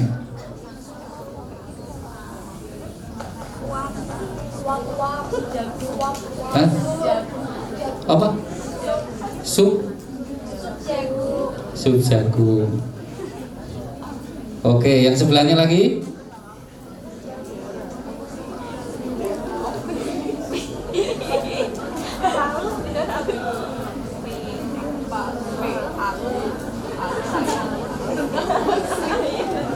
Apa itu? Selalu? Oke. Nah ini. Nah itu hanya sekedar saja ya. Oke, kita kembali ke sini dulu. Selalu. Nah berikutnya ini. Ini beberapa dokumen ya. Jadi ketika mengajar, saya tidak alergi dengan HP ketika mengajar, tapi saya coba manfaatkan untuk beberapa, salah satunya untuk sumber ajar. Bahkan di matematika sendiri, kalau terkait sama hafalan, itu saya minta mereka membuat sebuah video singkat bisa. Video singkat misalnya hafalan rumus rumus trigonometri hafal ya kalian ya? Sin A tambah sin B jadinya apa? 2 sin A rumusnya apa? Ternyata kalian juga kan itu masih kesulitan. Tapi ketika kita menggunakan sesuai dengan yang tadi bahwa 3 gaya belajar itu, kalau anak-anak yang suka dengan dengan sebuah cerita atau dengan visual, maka bisa saja dibuat sebuah gambar. Jadi sin apa kalau hafalannya segitiga itu sin itu hafalannya apa kalian? Sin didapatkan dari depan miring. Singkatannya apa berarti? Sin demi. Terus kalau kosami, kalau tan desa. Nah itu salah satu trik untuk memberikan pembelajaran ke anak-anak. Jadi seperti itu. Nah, itu jadi ada beberapa kegiatan. Yang pertama, kalau itu ada anak HP, jadi HP digunakan untuk pembelajaran, untuk evaluasi pun bisa. Sekarang kan banyak aplikasi, kalian bisa menggunakan Kahoot, bisa menggunakan Woodwall, bisa menggunakan banyak aplikasi. Nah, silakan itu Quizzes juga bisa. Itu untuk pembelajaran seperti itu. Dan itu ketika kalian ngajar seperti itu, kalian tidak akan lelah, tidak orang kesel gitu. Karena ketika kalian ceramah terus padahal matematika itu sekarang kan baru diperhatikan ya matematika. Jadi sekarang sejak matematika itu kelihatannya malah sekarang tuntutannya dari tingkat dasar. Dari TK itu sudah diminta untuk mengenalkan matematika. Gitu. Nah, jadi itu saking pentingnya matematika di situ. Terus yang berikutnya itu tidak melulu dengan anak-anak di meja. Kalau mereka suka untuk delosoran di lantai ya silakan. Kalau memang seperti itu anak-anak diskusi sendiri. Saya hanya nungguin, tidak saya berikan ceramah terlalu banyak. Jadi mereka mendiskusikan tugas sendiri. Kalau mereka kesulitan, baru bertanya ke depan seperti apa. Nah di situ juga kalau di sebelah pojok kanan itu termasuk dalam karya anak-anak. Jadi mereka diminta untuk membuat sesuatu di sana secara berkelompok. Barangkali di SD bisa kalian bawa ke pembelajaran geometri. Jadi bangun-bangun ruang kalian bisa kenalkan di situ, menyusun secara berkelompok bisa. Nah itu terkait sama beberapa dokumen yang ada di situ. Oke, terus berikutnya, nah ini saya akan cerita sedikit tentang bagaimana saya mengajar, mempersiapkan. Tapi sebelumnya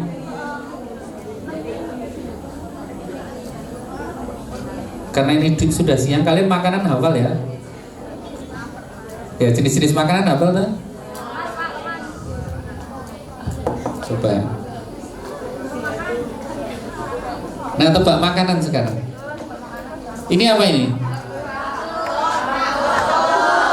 Hah? Oh, kerak telur. Nek makanan langsung.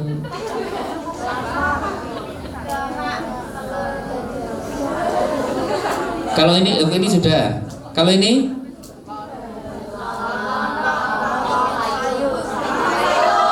Hah? Lontong sayur.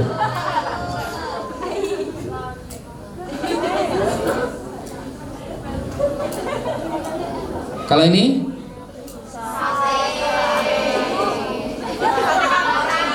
Hah? Sate? Sate merangi. Nah, ini sudah habis tebak-tebakan saya. Nah, oke, sekarang nah,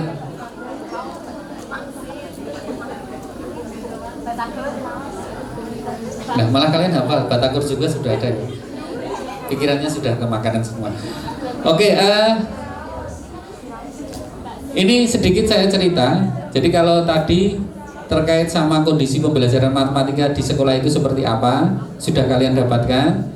Terus bagaimana seharusnya dari mengajar matematika tadi sudah didapatkan. Bagaimana gaya belajar di sekolah sudah kalian dapatkan. Nah, sekarang sedikit saya cerita bagaimana saya mengajar di sini. Nah, ini yang pertama, sebelum mengajar, ini yang saya lakukan, saya selalu saya beberapa kali mengajak teman saya untuk melihat bercerita, curhat bagaimana kalau saya mengajar dengan metode ini, kira-kira seperti apa masukannya. Kebetulan saya kan ngajarnya di kelas 12. Jadi kelas 11 kan ada guru lain. Saya tanya juga terkait sama kondisi anak di kelas itu seperti apa. Ketika saya menerapkan model itu, apakah sudah pas atau belum? Kalau sudah pas, masukannya di sana. Nah, maka yang kita lakukan di saat pertama ini merencanakan pembelajaran, meminta masukan terkait satu kegiatan pembelajaran. Apakah ada yang perlu disesuaikan atau tidak? Yang kedua, kesesuaian materi. Jadi materi yang saya berikan itu apakah sesuai atau belum. Terus yang kedua, fokus ke diferensiasi yang akan dikembangkan. Tadi ada berapa diferensiasi pembelajaran tadi? 4, apa saja? Konten, lingkungan. Yang pertama, kalian fokus ke salah satu, pasti nanti yang lain akan mengikuti. Misalnya kalian akan fokus ke, saya ingin menerapkan pembelajaran berdiferensiasi konten. Nah, maka saya harus menyiapkan bahan ajar yang berbeda-beda sesuai dengan karakter. Nah, maka dari situ sebenarnya nanti diferensiasi proses akan mengikuti di dalamnya. Mereka akan belajar sesuai dengan kemampuan mereka masing-masing. Begitu dah? Nah, terus nanti dari situ produknya juga tentunya juga akan bisa berbeda-beda juga. Jadi sebenarnya ketika kalian fokus ke salah satu pembelajaran, itu akan mendapatkan pembelajaran yang lain, pendekatan yang lain akan mengikuti. Nah, terus mendiskusikan bagaimana profil siswa dalam kelas sebelumnya. Ini perlu dilakukan biar mendapatkan masukan-masukan yang baik. Maka nanti seperti yang dilakukan teman saya tadi, ketika dia ngajar di kelas 6, ternyata sudah didapati kondisi anak-anak masih kurang dalam kemampuan hitung dasar. Maka dari situ mereka harus melakukan pengembangan hal itu. Terus berikutnya, pelaksanaan pembelajarannya. Nah, ini di kegiatan pendahuluan. Yang berbeda apa? Yang di sini. Jadi di kegiatan pendahuluan dalam pembelajaran, salah satu pembelajaran yang dituntut saat itu, bahkan sekarang masih bisa dikatakan relevan, itu pembelajaran itu harus berdiferensiasi, harus mengungkap di situ adanya PSE, pembelajaran sosial emosional. Nah, maka di situ didahului dengan berdoa. Setelah berdoa, jangan lupa sekecil apapun pembelajaran, dasarnya itu ada tujuan pembelajarannya. Ketika kalian mengajar tanpa tujuan, itu menjadi masalah. Tapi ketika kalian sudah memulai pembelajaran dengan tujuan yang jelas, maka itu menjadi kunci untuk strateginya seperti apa, tahapan model pembelajaran seperti apa, itu yang harus dilakukan. Maka tujuan pembelajaran harus kalian sampaikan dulu. Nah, terus dari situ melakukan kegiatan ice breaking. Ice breaking yang kami lakukan di situ adalah sederhana, yaitu tepuk semangat. Nah, tepuk semangat seperti apa itu bisa dilakukan. Nah, silakan nanti bisa diikuti itu. Dari situ setelah mereka kumpul secara lahir dan batin atau secara kejiwaan juga sudah jadi satu, maka yang dilakukan baru menggali kemampuan awal. Nah, dalam hal ini karena saya mengajarkan konsep jarak, nah saya coba manfaatkan HP-nya. Nah, di situ HP kan ada aplikasi Google Map, ya toh. Saya minta mereka untuk menghitung jarak dari rumah ke sekolah. Nah, melalui Google Map. Nah, jaraknya berapa? Kan ketika mereka bisa mengoperasikan itu, maka otomatis mereka akan tahu jarak dari rumah itu berapa. Oh, berarti yang dimaksud jarak itu seperti apa. Nah, apakah ada berbeda dengan konsep jarak di dimensi 3? Nah, kalau ada berarti itu yang kita selaraskan. Nah, itu maksudnya seperti itu. Yang sehingga di sini harapannya memang pembelajaran matematika itu kan mereka juga mengalami. Mereka juga butuh di situ. Mereka ternyata sangat dekat sekali. Nah, terus yang berikutnya menanyakan minat belajar mereka, menyampaikan kesepakatan kelas. Nah, ini juga yang penting. Jadi setiap pembelajaran tata tertib sekarang sudah mulai bergeser. Tidak ada tata tertib. Yang ada sekarang itu adalah kesepakatan kelas. Kesepakatan kelas. Nah, dari situ dilanjutkan dengan ditutup dengan memberi apresiasi, meskipun dengan tepuk tangan saja. Itu di kegiatan pendahuluan seperti itu. Nah, oke, bisa diterima ya ini ya. Bisa membayangkan, kalian bisa mengikuti atau membayangkan, oh berarti pas pembelajaran matematika kegiatan awalnya seperti itu. Nah, setelah itu di pelaksanaan kegiatan inti, anak-anak saya bagi dalam beberapa kelompok. Kelompoknya saya acak. Nah, ini yang juga menjadi permasalahan, apakah harus kinestetik jadi satu, terus apakah audio juga jadi satu, terus visual jadi satu. Kira-kira bagaimana? Harus jadi satu atau tidak? Tidak. Jadi sekali lagi pembelajaran kan dilihat dari tujuannya. Tujuannya kita mau apa? Kalau tadi orientasinya ke produk, misalnya ke produk, berarti mereka kan butuh keterampilan yang sama. Misalnya anak-anak yang suka visual, ya berarti kita kumpulkan jadi satu, karena tujuannya untuk menghasilkan infografis biar mereka bisa kerjasama. Anak-anak yang suka lagu ya jadikan jadi satu di situ, biar mereka bisa kolaborasi. Tapi kalau tujuannya untuk mereka saling melengkapi, kinestetik bisa menjelaskan ke visual, atau di auditori bisa menjelaskan ke visual, maka ini dijadikan kelompok yang heterogen. Jadi diingat, boleh jadi satu, boleh tidak, tergantung tujuan pembelajarannya. Itu. Nah, di sini saya menyiapkan beberapa model. Jadi tetap di sini ada kata-kata bahwa penggunaan HP secara bijak. Jadi penggunaan HP pun harus diamati.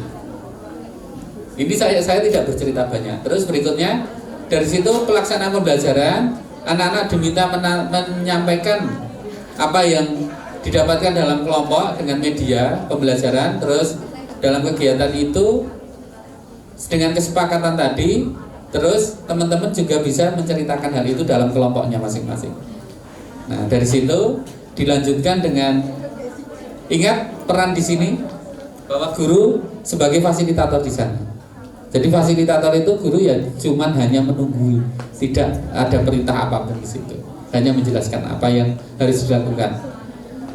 Nah, di sini pelaksanaan refleksi. Nah ini yang juga kita kadang malu. Di setiap akhir pembelajaran berikan anak-anak untuk menyampaikan apa yang didapatkan seperti apa. Terus yang kedua, setelah itu anak-anak diminta memberikan masukannya seperti apa, nanti biar mereka juga bisa menyampaikan dengan baik. Terus kegiatan penutup jangan lupa diberikan apresiasi dan diberikan untuk kegiatan berikutnya, begitu. Barangkali dari kegiatan pembelajaran yang saya sampaikan itu seperti itu untuk sebagai awalan. Barangkali ada yang perlu ditanyakan atau perlu didiskusikan, kami persilahkan. Silakan, monggo. Jadi ini terkait materi yang perlu saya sampaikan. Monggo, Bu.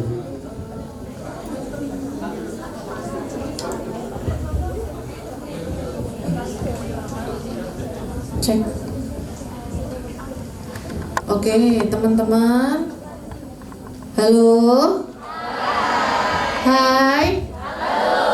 Halo. Oke, masih fokus ya.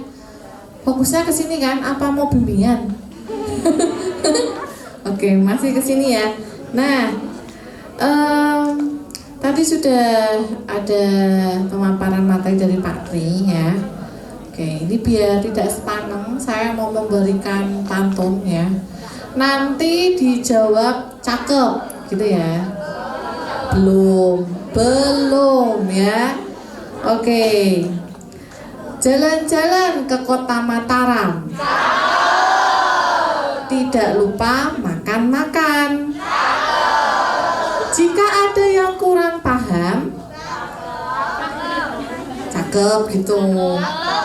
Silakan dapat ditanyakan. Oke, sekarang saya membuka pertanyaan ya. Nah, ini diklok KB ya. Oke, silakan bisa bertanya ya.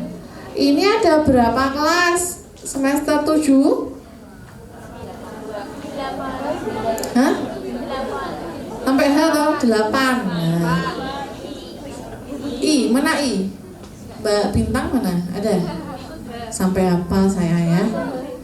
Oke, ini ada 8 kelas. Jadi nanti saya minta masing-masing kelas ada yang bertanya ya, atau misalkan sharing boleh ya. Oke, yuk dimulai dari kelas apa dulu? Ayo. Ayo, mana suaranya? Rifki, mana Rifki? Delek. Ayo. Kelas ya, siapa yang mau bertanya? Oke, Isna, Mbak Isna.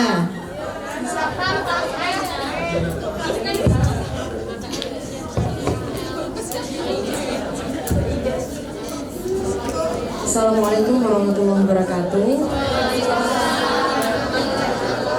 Selamat pagi Bapak, saya Isnaini Halimatus Sandiah dari kelas A, Prodi Pendidikan Guru Sekolah Dasar. Mohon izin sebelumnya, saya tertarik dengan salah satu solusi yang dikemukakan oleh Bapak siapa tadi, saya lupa, yang wawancara pertama tadi ya Bapak. Bahwasanya salah satu solusi ketika pembelajaran matematika susah tadi kan di kelas 4 sampai 6 terdapat satu guru mapel. Nah, saya teringat dulu pas di Filipina itu ternyata menggunakan kurikulum Matetak, di mana di kelas 1, 2, 3 satu wali kelas, kelas 1 satu wali kelas 2 dan kelas 3. Sedangkan di kelas 4, 5, 6 pada mata pelajaran matematika, bahasa Inggris dan IPA ada gurunya tersendiri. Jadi anak-anak menghampiri gurunya gitu Pak. Jadi misal mata pelajaran matematika dia ya ke kelas matematika, misal IPA ya ke kelas IPA, dan bahasa Inggris ke kelas bahasa Inggris. Nah, di sini saya ingin bertanya, misal kok di Indonesia mau diberlakukan seperti itu, padahal di Indonesia kan biasanya emang satu kelas satu guru gitu Pak. Nah, itu kira-kira bisa apa enggak gitu? Dan juga kemudian SD yang sudah menerapkan tadi itu sebenarnya SD negeri atau SD dengan kurikulum berbeda, misal Cambridge atau apa itu. Terima kasih.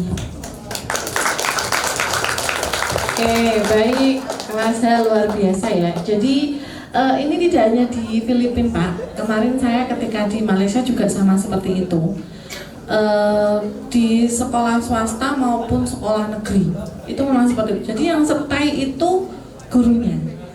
Jadi siswanya itu yang jalan-jalan gitu.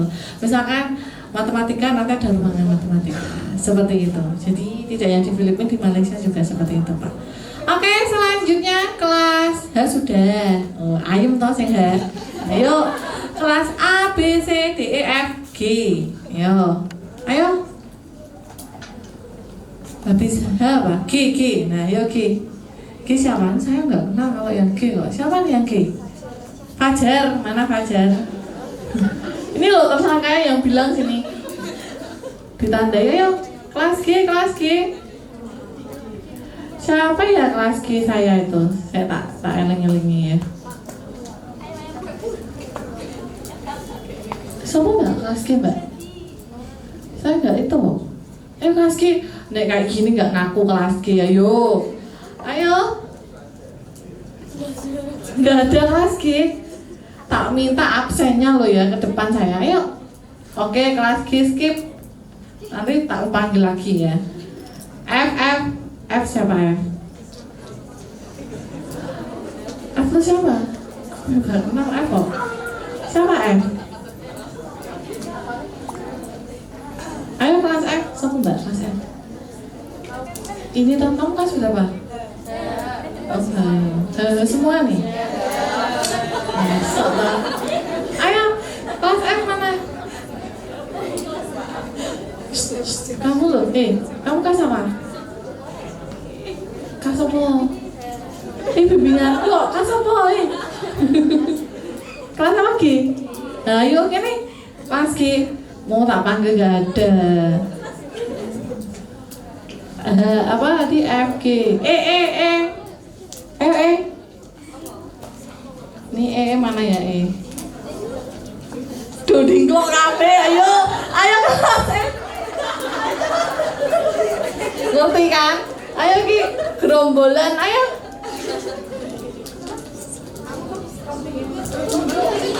Di. Siapa Diki? Diki mana Diki? Ayo sini. Dari sini. Tanya, cowok ayo sini. Nah, tepuk tangan. Emang gitu Pak, kalau disuruh tanya tuh harus dipaksa gitu. Assalamualaikum warahmatullahi wabarakatuh.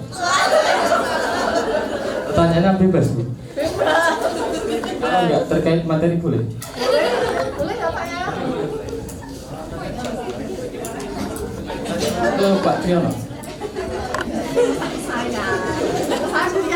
Assalamualaikum Mbak Triyono. Tadi pagi sarapan apa Pak? Assalamualaikum warahmatullahi wabarakatuh.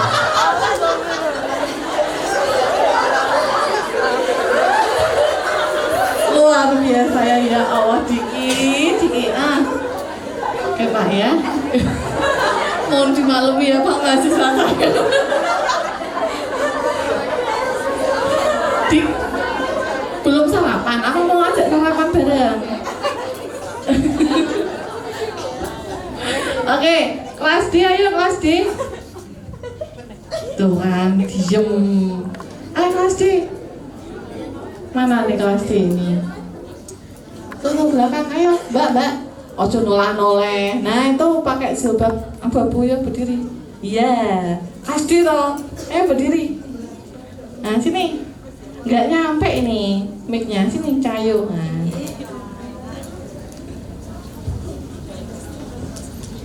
Yo siap-siap habis ini kelas T. Langsung tanya gini loh.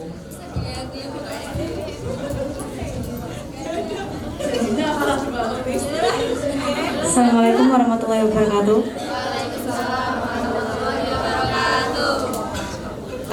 Sebelumnya perkenalkan, nama saya Dwi Melin Haliza dari kelas D. Saya izin bertanya Bapak Triyono.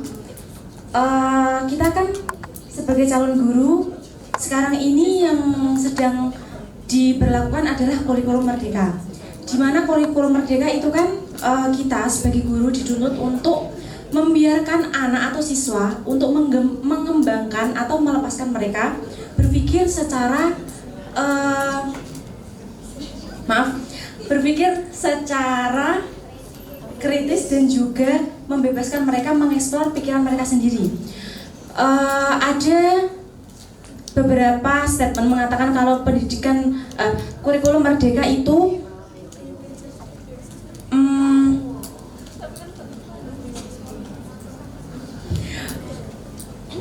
tidak boleh membebankan anak sesuatu yang misalnya seperti ini. Kita menuntut mereka untuk apa? Menuntut mereka menghafalkan sesuatu hal yang banyak seperti teks atau apapun. Tetapi kalau di pendidikan matematika, kita kan tidak mungkin untuk melepaskan anak atau membiarkan anak memahami matematika tanpa menghafalkan rumus atau cara untuk mengerjakan soal. Nah, ini bagaimana cara kita sebagai calon seorang guru agar bisa menyelaraskan terkait itu yang berlaku di kurikulum mereka dengan kewajiban atau cara anak dapat memahami soal melalui itu menghafalan rumus. Terima kasih, Pak. Assalamualaikum warahmatullahi wabarakatuh. Waalaikumsalam warahmatullahi wabarakatuh. Panjang sekali ya. Oke. Selanjutnya kelas C. Ayo kelas C. Searching dulu, Rizka. Oh, merangkai kata-kata. Oke, kok pujangga wae. Ayo berdiri ayo. Sini. Kelas B, persiapan kelas B. Hah? Lalu berdiri toh. Gak dengar.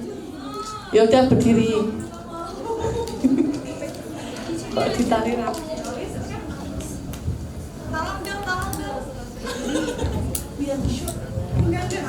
Kandung dan bapak. Gini aja toh, Bu. Saya tahu.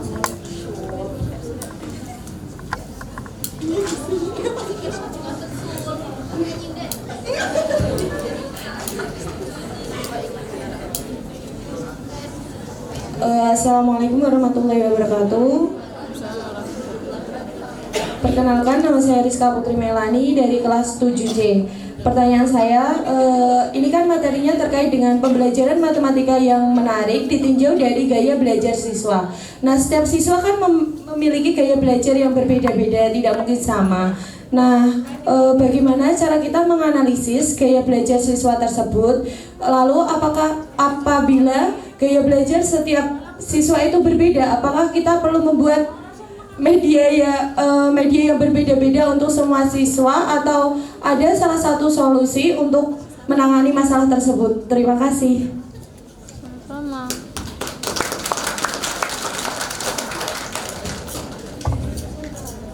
Oke, baik, terima kasih perwakilan kelas C. Selanjutnya kelas B. Kan langsung hening. Ajaib kok ya. Ayo kelas B. Kelas B itu siapa? Gak pernah ngajar kelas B saya. Tapi bimbingan saya banyak yang kelas B. Tak pilih ya yang kelas B. Bukan dondinglo AB ya. Ines? Enggak. Hah? Siapa ya? Siapa sih kelas B? Temanmu siapa yang kelas B? Mas, temanmu siapa kelas B? Kamu kelas B toh? Ayo, apa aku? Ketok. Ayo, sini. Hah? Siapa? Dila, Del. Mana Del? Dila mana Dila? Gak ada kok. Gak masuk Dila. Ayo sini Mas, gak ada kok. Ayo. Temenmu gak ada kayaknya di sini. Mana? Ayo, kelas B. Kelas B siapa? Temenmu siapa? Soalnya kan gak kenal. Hah? Ayo. Mas sama aja yuk. Saya gak tahu kok. Nat, kelas F Nat. Nanat kelas F belum. Ayo. Ya, tahu kan saya ngapalke kisah angkatan ya Allah. Ayo Mas, kelas B. Nah. Habis ini Nanat kelas F, Nat.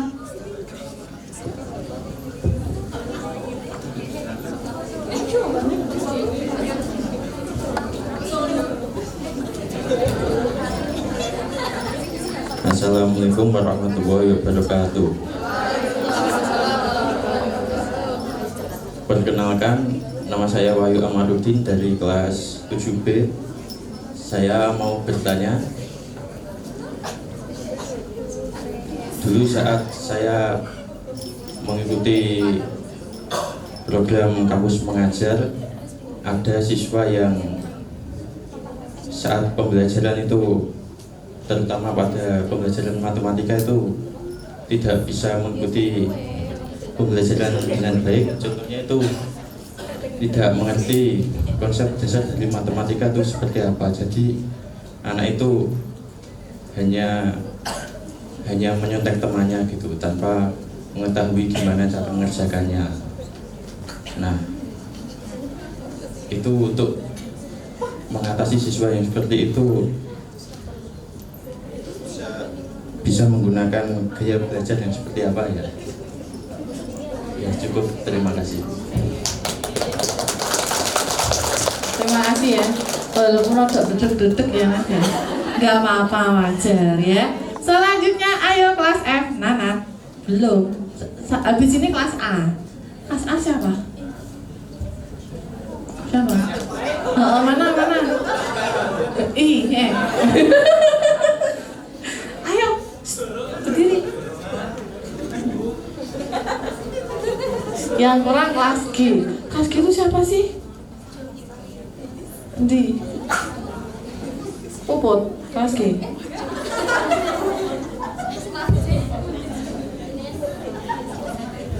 Oke, halo semua, selamat siang. Oke, semoga kalian tetap semangat menjalani semester 7. Oke. Terima kasih waktunya Bapak dan Ibu untuk mempersilahkan kami untuk memberi pertanyaan kepada Bapak Triyono. Oke, untuk kelas F perwakilan saya izin bertanya Pak. Terkait kepada Bapak Triyono sendiri, bagaimana sih Bapak Triyono di sekolah Bapak yang Bapak ampu memberikan pembelajaran matematika yang sangat menarik kepada siswanya. Cukup sekian, terima kasih. Wassalamualaikum warahmatullahi wabarakatuh.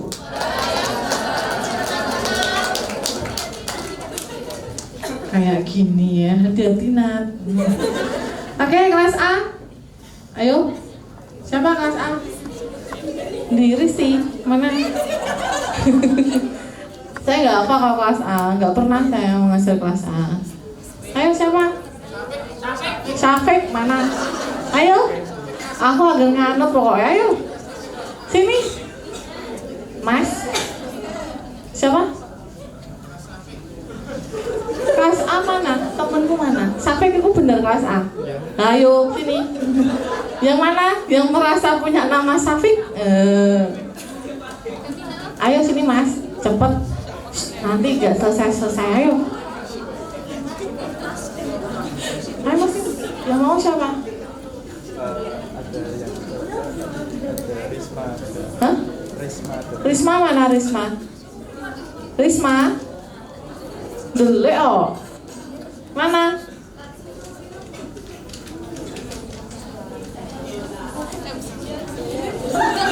Vita. Vita. Oh, sini. Viva, sini. Apa lakunya sini?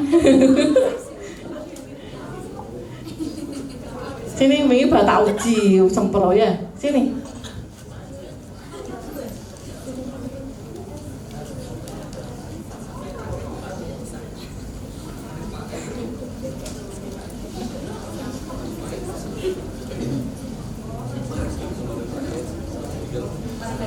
Assalamualaikum warahmatullahi wabarakatuh.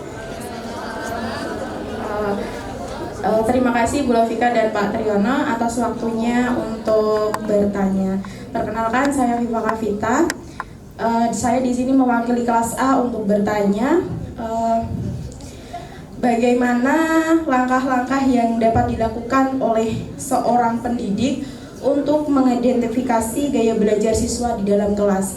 Kemudian seberapa berpengaruhnya gaya belajar tersebut dapat berkontribusi dalam meningkatkan efektivitas dan keberhasilan pembelajaran matematika.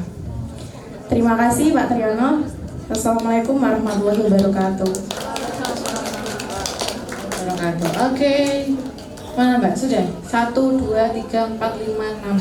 Hah? 6. Oh tadi 7E itu ya? 7E?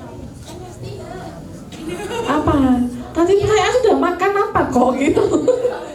Oke, saya rasa itu ya cukup ya untuk pertanyaannya. 7G nggak ada 7G, GG.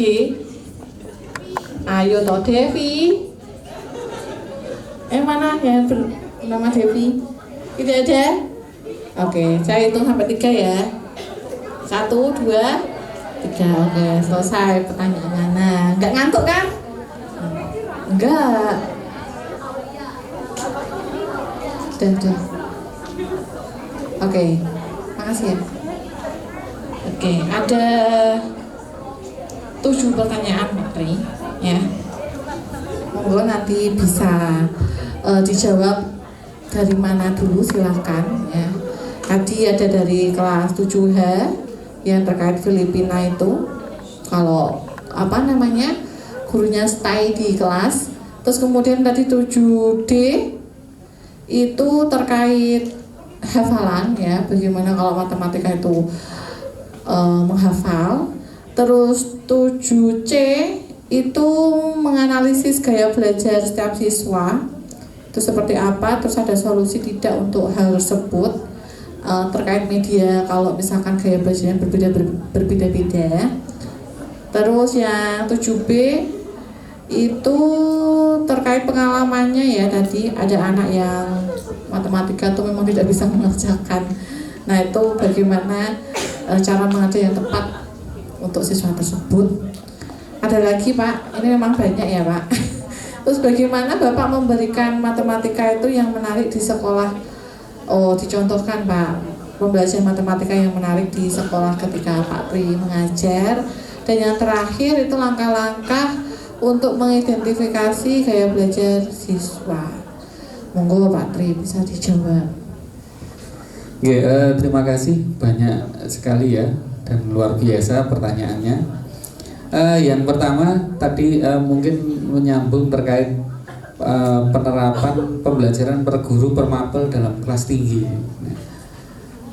Untuk saat ini yang kita masih teman-teman guru SD masih bertentangan belum ada regulasi yang mengatur bahwa kelas tinggi itu diajarkan per mapel. Lagi-lagi kita kebijakan itu belum ada. Yang bisa melakukan hal itu kalau di beberapa sekolah memang sekolah swasta. Kalau sekolah negeri belum bisa, karena ketika kita kaitannya lagi terkait sama sertifikasi. Ketika sertifikasi itu basisnya adalah per kelas, bukan per mapel. Nah, jadi maka yang bisa kita lakukan, beberapa sekolah swasta itu sudah mengambil terobosan itu dan memang hasilnya juga lumayan bagus karena bisa terfokus ke sana. Nah, barangkali terkait sama guru yang stay, beberapa mungkin waktu-waktu yang lalu di beberapa sekolah sudah menerapkan yang namanya moving class ya barangkali ya. Ada sekolah moving class itu. Jadi moving class itu guru yang berada di tempatnya, tapi anaknya yang mendatangi muridnya. Itu sebenarnya dulu siasat untuk menyikapi bahwa guru kelas-kelas yang ruangannya kurang. Ruangannya awalnya seperti itu. Nah, tapi kalau dalam hal ini gurunya tetap anaknya tetap berada di kelas, tapi gurunya itu setiap mapelnya ganti-ganti. Nah, itu yang disarankan tadi. Jadi yang kalau terkait penerapannya hanya di sekolah swasta.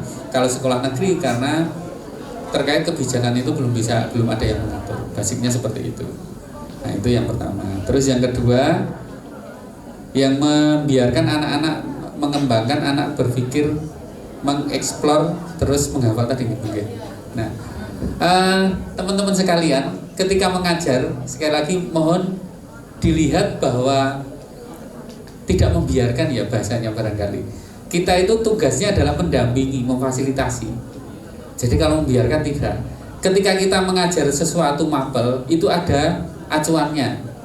Kalau di kurikulum Merdeka itu kita kenal ada namanya kompetensi inti ya. Kalau di SD barangkali ada fase-fase yang tahapan itu. Nah, itu sebenarnya kalau mengajar ya kita mengacunya ke situ. Ke kompetensi inti dan kompetensi dasar. Kalau di kurikulum 13 kan ada kompetensi dasar. Nah, itu akan muncul sebuah yang namanya ATP. Kalau akan ada capaian pembelajaran. Capaian pembelajaran nanti diwujudkan dalam tujuan pembelajaran, ya toh? Tujuan pembelajaran itu nanti dimasukkan dalam ATP, itu alur tujuan pembelajaran. Nah, disitulah yang kita acuannya dalam rangka kita mengajar. Jadi kita tidak membiarkan, kita tetap ada acuan mengajarnya. Di situ kan ada target-targetnya. Ada kelas 1, 2, kalau di situ ada fase A di pembelajaran kurikulum Merdeka. Nah, itu materinya boleh bertukar-tukar gitu loh sebenarnya. Awalnya seperti itu konsepnya. Seperti di SMA itu sebenarnya kalau kelas 10 itu kan ada fase E, kelas 11, 12 kan fase F.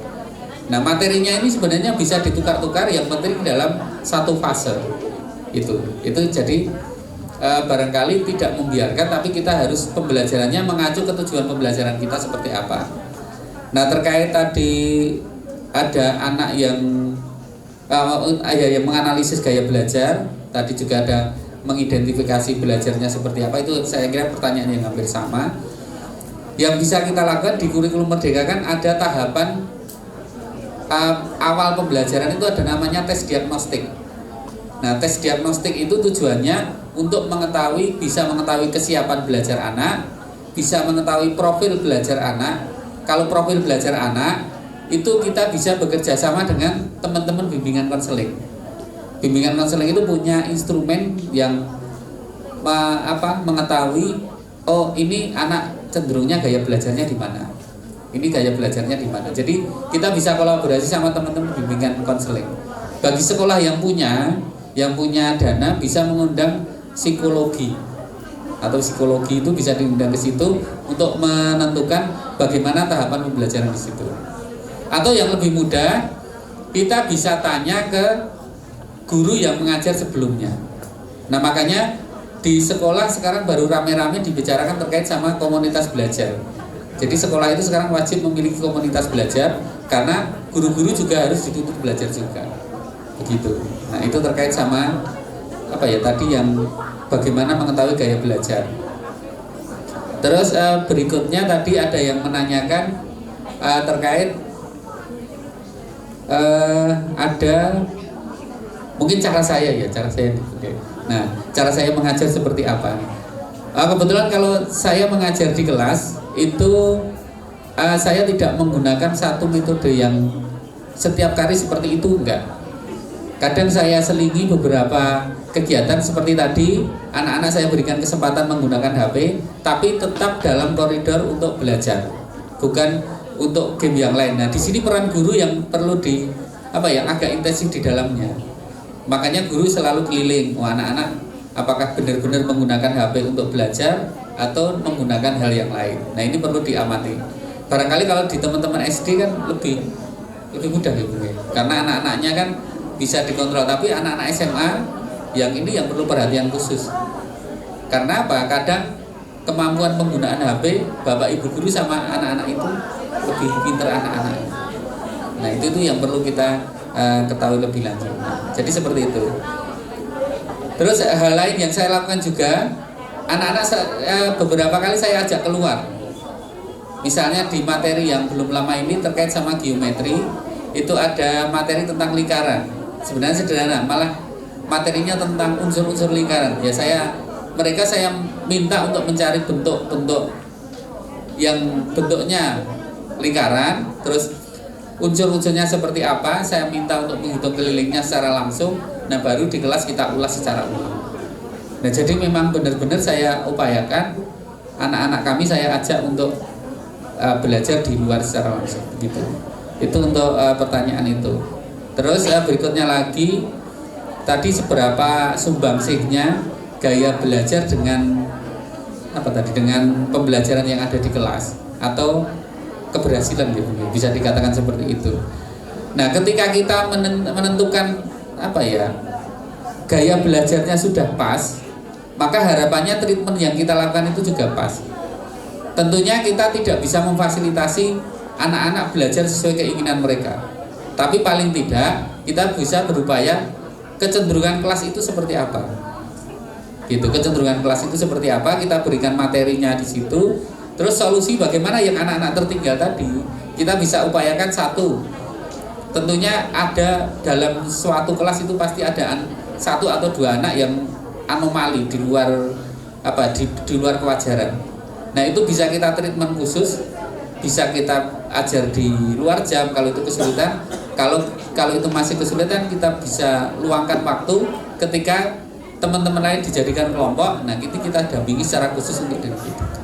Kita masuk di dalamnya. Barangkali seperti itu. Oke, ada yang belum terjawab barangkali dari beberapa hal itu. Monggo silakan. Oke. Halo. Nah, sudah terjawab semua belum tadi jawabannya? Sudah benar?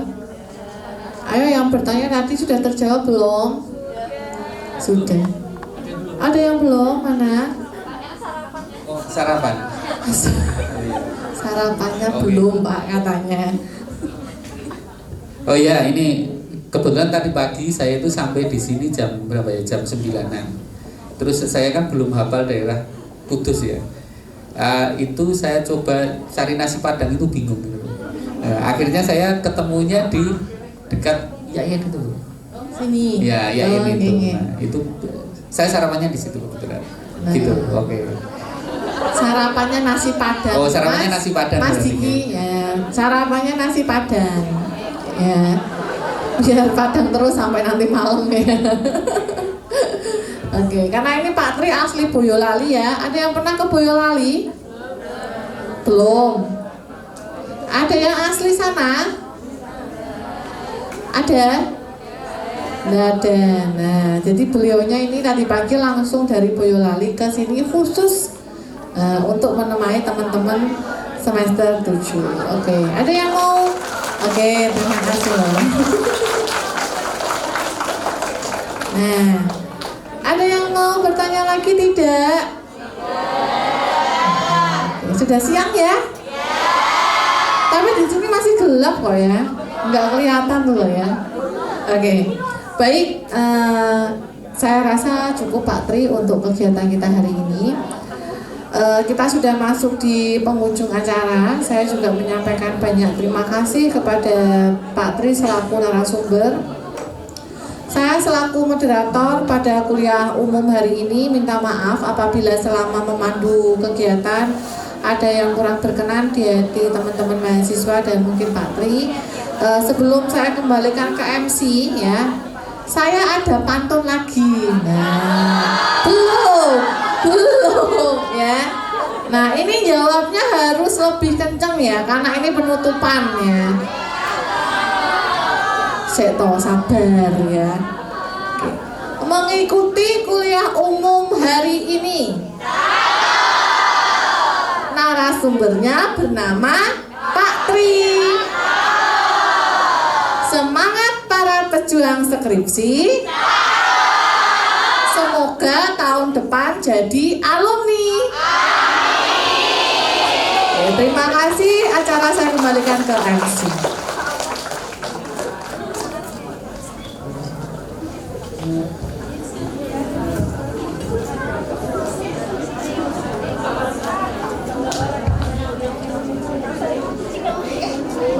Baik, dilanjutkan acara berikutnya, penyerahan sertifikat dan kenang-kenangan.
baik teman-teman, sampailah kita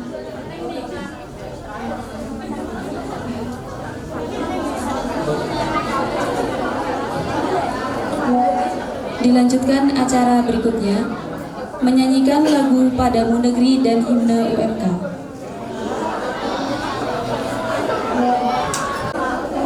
Hadirin dipersilakan duduk kembali.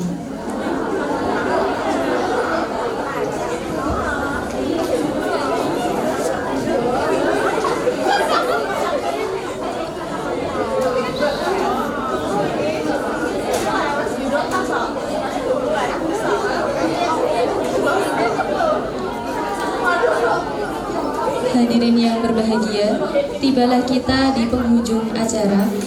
Sebelum acara saya tutup, kami mengucapkan terima kasih kepada Bapak Triyono yang sudah membersamai kita dalam kuliah umum siang hari ini, dan kami juga mengucapkan terima kasih kepada teman-teman yang berpartisipasi aktif dalam acara kuliah umum ini. Saya selaku MC ingin memohon maaf apabila terdapat kata maupun perilaku yang kurang berkenan di hati teman-teman. Untuk itu acara kuliah umum siang hari ini saya tutup. Sampai jumpa di acara berikutnya. Sekian, wassalamualaikum warahmatullahi wabarakatuh.